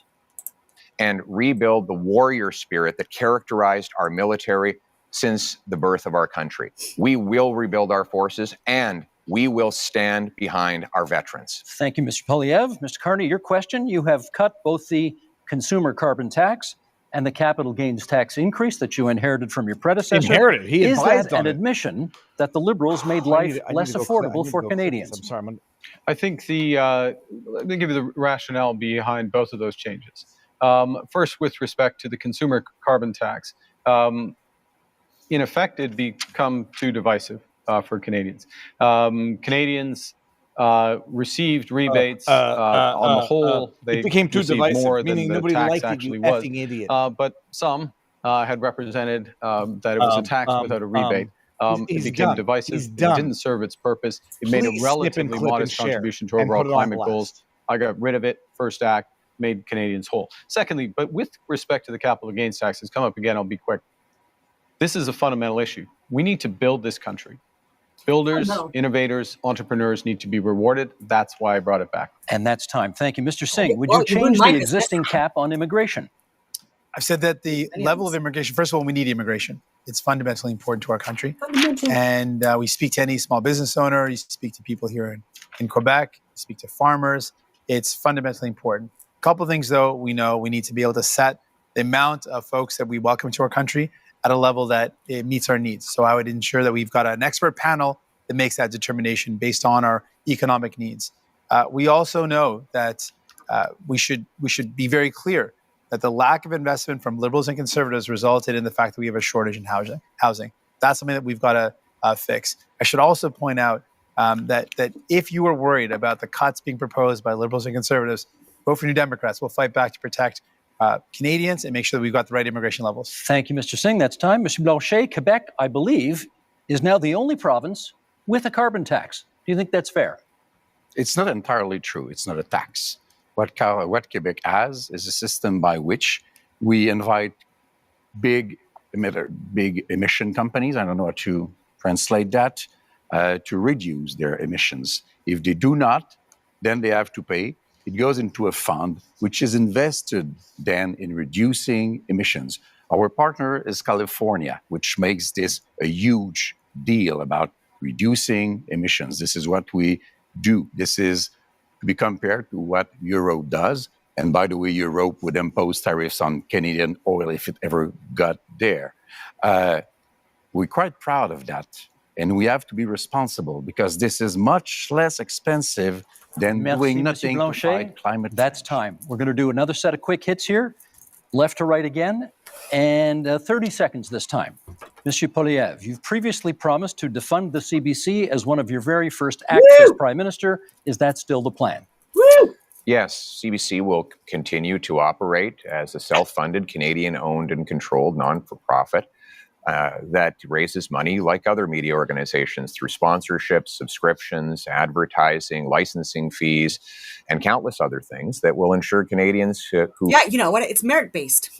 And it should not at all be state-funded anymore. They have lost the trust. It's been years. And if anyone's going to sue CBC, because there's a lot to sue, I would wait until they're defunded by the government first, right? Because then again, and any lawsuits that you're going to put in would be it would be taxpayers that likely paying the brunt of the legal fees and then whatever awards came out of it as well, right? So like we want to make it where it's not Canadians. We want to fucking destroy CBC at this point. I'm talking about the media outlet itself because it has been, again, a spreader of misinformation that has cost lives, They have actually killed people with their reporting. And even if it's indirectly, knowing, and there's malfeasance in this because they knowingly refused and buried and censored information, especially during the pandemic, that would have altered the course of history and the outcome of that because, again, they are heavily funded by the government. And again, they have a monopoly essentially on Canadian media. And considering them news outlets and credible. And so if Pierre Poilievre wins, which I do hope he does, like he's the only chance to at this point like unfuck the trajectory that we're going towards in Canada. But yeah, and so CBC, just like everyone else, just like every other news outlet that's out there, like you do not need our taxpayers' money. We don't want it. Who still want to listen and view its content will be able to do so. And at the same time, we'll allow freedom of the press so that everybody has their voice heard and they can make their own decisions.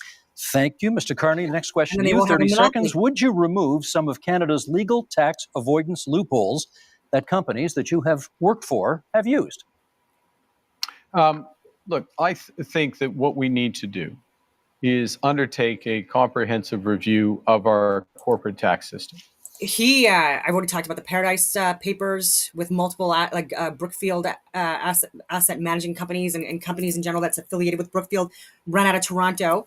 How they were in the Cayman Island, so many different tax havens, and we're talking about billions of dollars here. And so he that's another reason why he doesn't want any of the financials disclosed, nor does he want anyone like me asking the questions. And do that on the basis of the right principles. We've got to have fairness, transparency, sustainability, and competitiveness. Yeah. So we need a tax system, a corporate tax system, including being part of a international minimum corporate tax through the OECD. And that is time. Mr. Singh, the question for you is, if you hold the balance of power after this election is over, what would your price be to support another party? We've laid out our priorities. We want to make sure we bring down the cost of groceries, build homes that people can afford.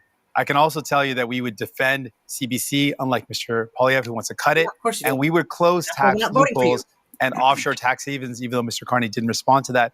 And selling stocks and shares to make profits and then having less taxes on that is not hard work. And so those aren't the job creators. The people who are job creators are the hardworking men and women that contribute to our economy. See, he doesn't know, even with that, with the shares and stocks, people investing in companies even before they're built is actually what helps build and promote actual industry in Canada. So unless people are investing in it, and again, with shares and stocks being available to assist with that in Canada, you need that. He literally has no idea about anything.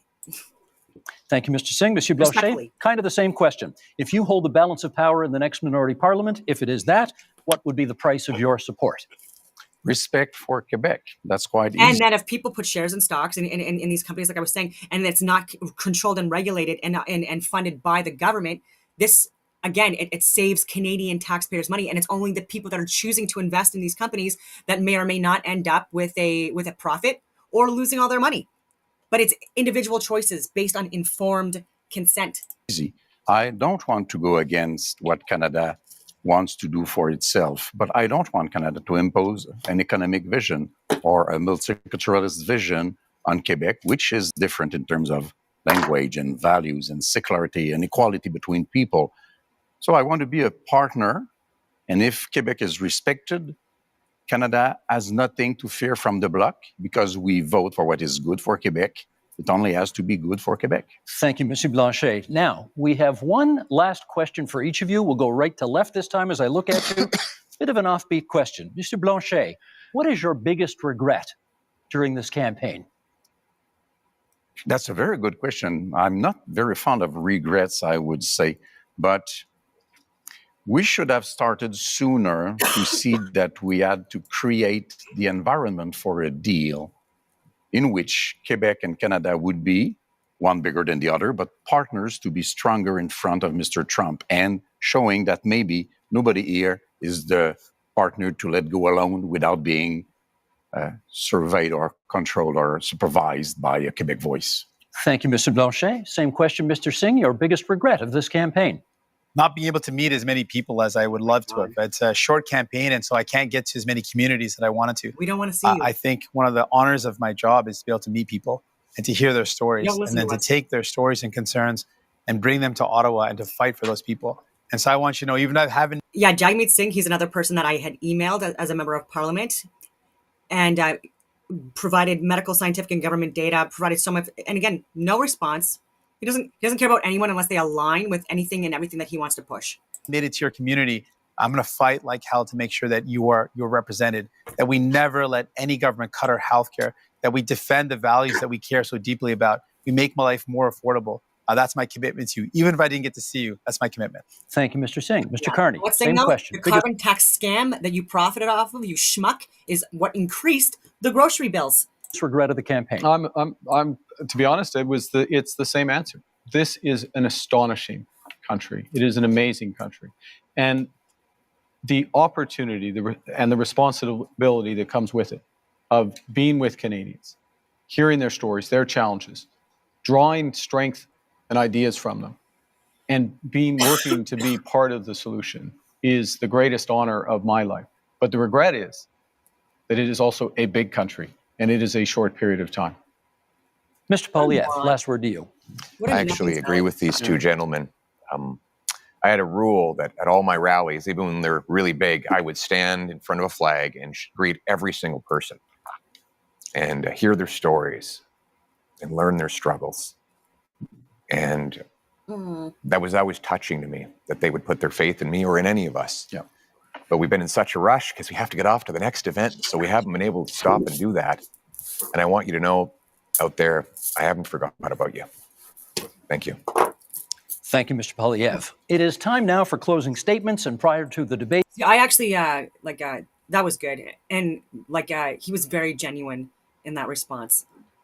Yeah, you drew very lots genuine. as to which order we would go in. And Mr. Singh, you get the first word on a closing statement. Certainly. Thank you. Because you voted for New Democrats, we were able to build this country that we love. Universal health care and pensions, because you voted for us. Because you voted for New Democrats, we were able to fight to bring in dental care, pharmacare, and childcare. Because you voted for us, because you supported us. You have the power with your vote to send more New Democrats to Ottawa, to continue that fight, to make sure that no government cuts the things that we hold dear, like our health care, to ensure that we can do everything possible to make life more affordable by making it more affordable to buy your groceries and to get a home. I'm asking for your support in this election so that I can continue to fight to defend the things that make Canada, Canada, the things that we hold dear, the things that make us proud to be Canadian. Thank you, Mr. Singh. Mr. Carty. We are facing the biggest crisis of our lifetimes. Donald Trump is trying to fundamentally change the world economy, the trading system. But really what he's trying to do to Canada, he's trying to break us so the U.S. can own us. No, he's not even trying. Like, this is what I mean. Like, this is going to cause a fucking escalation with the U.S., and we're not going to win that. They want our land. They want to. And he said China's the biggest threat. He has given no examples of why at all. He's given zero examples, but he's given a lot of examples of Trump in the U.S. We need to be their biggest allies. They need to be our biggest allies. We need to work together in so many different ways. We are very much compatible, ideologically, culturally speaking, all of these different things. We work with them in so many different ways. I've worked with Americans. I still do regularly, including when I was in the military. I went to West Point on an exchange, and incredible people at West Point when I went there too. Like, even women there, like, they were just phenoms, and I just couldn't believe that that in the U.S. they still didn't allow women to be in the combat arms trade, specific ones. But if it was merit based and they met the standards, which a couple of the women that I met when I was there, they were incredible, and they were phenoms, like physical phenoms, and so friggin' smart. And I'm like, they would be amazing infantry officers. They would be fucking incredible. Sorry for swearing. And again, if they were to pass all the same standards and things like that, like, why would you not allow that? And there's even Pete Hegseth and others. He's taught, like, it's been very critical against women being in the combat arms, and I understand to a certain degree why people would think that. But when people meet the standards, I met the male standards. To be clear, when I was in the military, I excelled the fitness standards, even so. But when they started to introduce, like, different standards for men and women, and just, like, allowing people to pass and making it easier to go through training and stuff like that, it just it watered everything down. And then people looked at people like myself who got in way before this woke DEI push came in, and it was like, we didn't deserve to be there. Right? Oh, you just got in because the standards were easier, or that things are easier for you because you're a woman, or they want to have women in it, like, now, just to show that there's, like, a quota and stuff like that. When I was working my ass off, for over 15 years in the military, working my ass off, so fucking busy, and I was doing a good job. I task force commander's commendation overseas. There's so much that I can talk about that with top awards, and anyways, it sounds like a brag, so I'm just gonna stop. But where was I going with that? Yeah, Americans should be our strongest allies, and they're really making that relationship tough. And even my partner, his daughter, I shouldn't say too much about this, but she went to a hockey game not too long ago in the U.S., and because she was wearing a friggin' Habs jersey and her partner, they were getting like verbally assaulted by a lot of American people and booing them, telling them to go home, telling them to go fuck themselves, all of this stuff. And I understand that there's tension being built, but again, it's people like Justin Trudeau and Carney and these other people that are exacerbating the problem, and they're pushing propaganda and fear mongering and things like that, and it's trickling down to people in all aspects of our lives, and Canadians are getting impacted, and so are Americans here when they're watching games here getting targeted, and it's silly. And they are the ones that are causing this right now with this fucking scam of a trade war, tariff war that they're pushing and saying that that's the biggest threat to Canada, when it's absolutely not. But when you're retaliating and when you're making things worse, yeah, that's the bigger threat. Resources, they want our water, they want our country. No, they don't. Water. We're all They've gonna already stand got the up water against Donald Trump. Oh yeah, man, Donald Trump. I'm ready. I'm ready. I've I'm ready. managed crises over the years. Yeah, I've built strong economies. Crises of liberals We will making. fight back with counter tariffs. We will protect our workers. I'm not getting ahead the of strongest myself. economy. We will This is build. when like bureaucrats and desk workers, like when they actually think that they are, just like these like able to like manage crisis and chaos and stuff like that. You've never been tested. You've never been on the front lines. You've never been in war. Like you've never been on the streets as law enforcement trying to unfuck the damage that has been done and the increase in crime that's through the roof during COVID. The nurses and completely overwhelmed so many different community people within government, and build Canada strong. This I'm son of a asking for your bitch support. just lost the election. The honor of doing so. Yeah, the honor of fuck doing you. so. Thank you, Sorry, Mr. I didn't Carney. mean to Mr. swear, but Blanchet. fuck you. Yeah, so they've directly impacted the lives of people that actually manage crisis and chaos on a regular basis, is what I meant to say. Advanced care paramedics on the their jobs have gotten so much more challenging. Border security, so much more challenging. Like I could go on, and it's because of these numpties. You were terrible at managing crisis and chaos. You were terrible. You did a terrible job. This guy, I like him. 160 years and a little bit more. Les Français, devenus des Canadiens, devenus des Canadiens français, became Canadians, they became devenus French des Canadians. Québécois. They became Quebecers. You have tried to have them become Canadians like all Canadians. But to translate as to English. no avail, we are different. So let's be economic partners. Yeah, you're different. Let's You have re-elected a that voice political chosen piece of by shit and tyrant. for Go fuck Quebecers. yourself. You and ally bullshit. I like for you, but go Canadians fuck yourself. as equals in front of Mr. Trump. Monsieur Poilievre. You're not equals. You're Only not in equals. Canada. You never will be equals. Could Understand. someone start where I began? And Viva. I was born to a single mother and adopted by school teachers who raised me to believe in the incredible Canadian promise that anyone who worked hard could do anything. That promise feels broken today. Many of you worried about paying your bills, feeding your families, or ever even owning a home. You're worried your kids are in danger. But I'm here to say it doesn't have to be this way.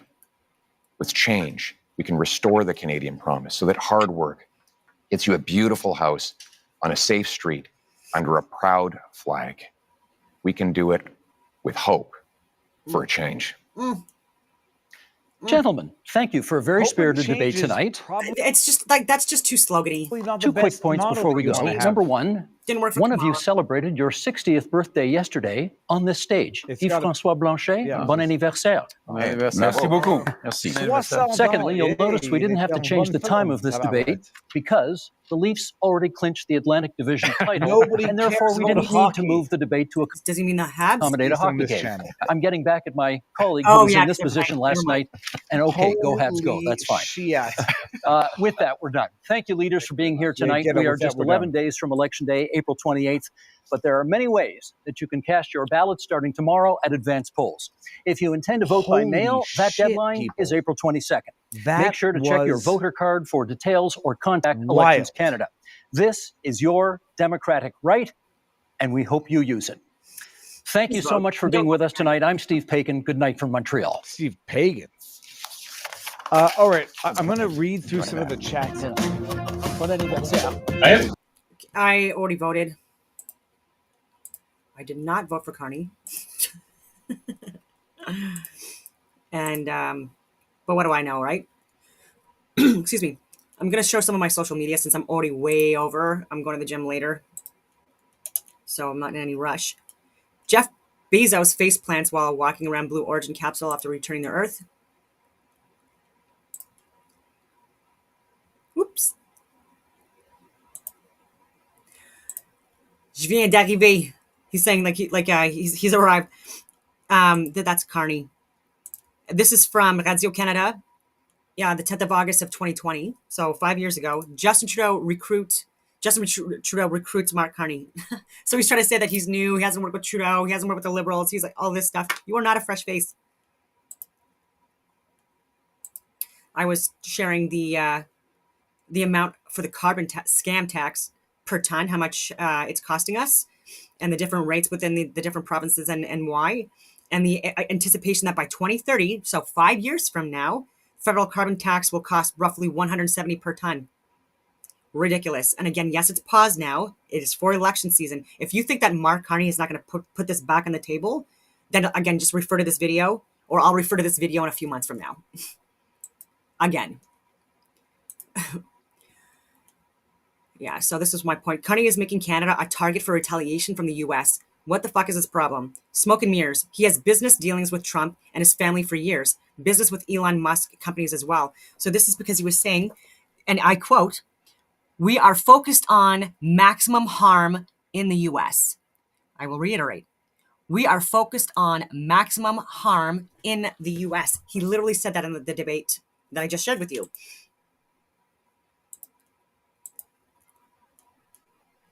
Theory is now confirmed. Canadian soldiers contracted COVID-19 at the 2019 Wuhan Military Games, and the Liberal government covered it up. The Canadian Armed Forces whistleblower's testimony matches declassified U.S. intelligence, revealing both nations had early knowledge of an outbreak.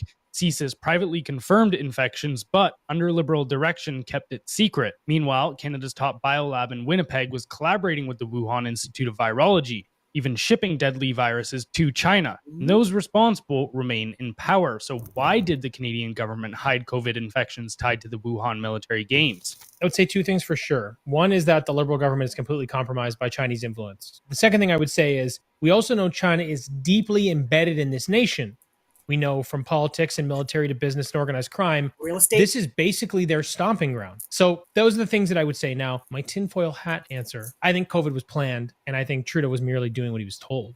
I think this thing, seeing how this all played out, what happened, seeing how quickly they brought a vaccine to market, just when you start looking and tracking all this and you understand so much of this stuff, and even this, like, oh, you guys already knew it was coming. It just gives me the feeling that this was a coordinated attack, and they wanted to see maybe how complicit people would be. Maybe it was a money grab. Maybe it was a combination of mutual interest. I think that this was a little more organized than we would like to believe, and that Trudeau was merely doing his part. Well, to bolster something you said there, it was February 4th, 2020, when DARPA and other military agencies approached AstraZeneca about vaccines. This was before anybody had even died in America. And on that same day, they implemented wartime laws for CBRN measures, which is chemical, biological, radiological, and nuclear weapons. They gave themselves complete military control to do whatever they want, essentially martial law. If you look at, okay, what this entire global strategy is, whether there's all these different names you can call it, the UN's name for it, which is Agenda 2030, and then you've got the World Economic Forum, which calls it... And Mark Carney is literally completely, fully involved in these. The Great Reset. Agendas. These all describe essentially the same thing, which was the erosion of national sovereignty, one government world, and with China as the model. You put all those pieces together and go, okay, that would definitely be a trigger event, essentially, to give them the capabilities to create that new world system they wanted. It's less tinfoil hat, but I think unless you back it up, it's good to sort of preface or contextualize it that way. But yeah, we're very much on the same page. Yeah. It's been over 5 years I've been saying that. Discredited, fired, contracts removed, people gaslighting me, not taken seriously, all of this stuff, character assassination, lost so much money. And again, a lot beyond that I'll maybe someday get into to expose this information. And it's all coming out. And I said it's so crazy. Over 5 years, I've been saying this publicly, that it was a lab leak. CISM Games in Wuhan, shortly thereafter. I talked about Event 201. I talked about Playdax. I talked about all this fucking stuff. And And it was true, guys and girls. Like it was it was true, you know. And I hope someday it turns around.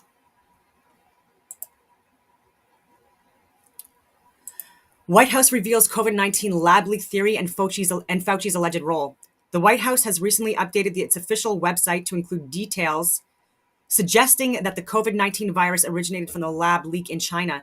The site also alleges that there was an attempt by Dr. Anthony Fauci and possibly other U.S. agencies and Canadian agencies, and I talked about Manitoba, Winnipeg, also for over 5 years for 5 years now. These updates have sparked significant public discussion and demands for accountability regarding the handling of the virus's origin information. Almost anyway.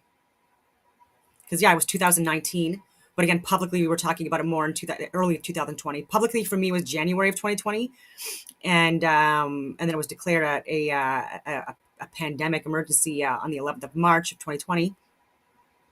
But I was talking about the September and the October events. And event 201 was on the 18th of October. Johns Hopkins University, Bill and Melinda Gates as well involved in the heavily donating and sponsoring it, and propaganda, just like Cambridge, just like Carleton University.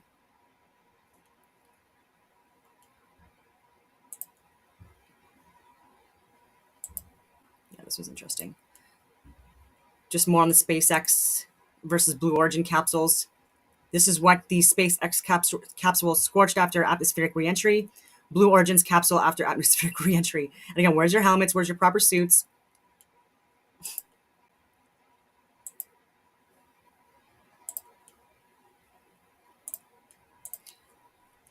I am not going to speak for anybody else. I'm going to speak for me. Personally, there's nothing in Canada to miss. When we were growing up, we were cultured that foreign is greener pasture, and America, Canada and England are greener pastures, and everybody wanting to go. And that is one of the biggest lie that could ever endow on the Caribbean people. Caribbean people rich in love, in help, in kindness, in being your brother's keeper. That is not in first world country. What happened is that they trick us, tell us to go to America to work because of green pasture. And they build up these expensive houses and charge us 250,000 Jamaican dollars, which is 2,000 odd Canadian dollars for rent. And then we have to pay those big rents, and those persons move to the Caribbean, buy houses at the waterfront, and have us maintaining their lifestyle. So they come to the Caribbean, they open up businesses, they buy out the hotels, and all of them are in the Caribbean running wholesales, running hotels, running restaurants, whilst we are the slaves in their country to help them to make their dream come true. Going to Canada was one of the biggest mistakes that I could have ever made. It not only damaged my physical health, but I was very close to getting mental health. I am not talking about anybody else. I am talking about me. The best place to live is Jamaica, is the Caribbean, is to identify with your people, is to speak the same language. If you want little water, you get little water. You can get a piece of breadfruit. You can get 2 tomatoes. If you're sick, you can call your neighbor. There's nobody in Canada to help you. The only thing that Canada have is snow, taxes, and high rent. And silent racism. So no, to answer your question, I forgot to not answer your question. No, I don't miss Canada because there's nothing in Canada to miss. Going to Canada was one of the biggest mistakes that I have ever made, and it cost me my health. That is so I am not going to speak for anybody else. I'm going to... That is so sad.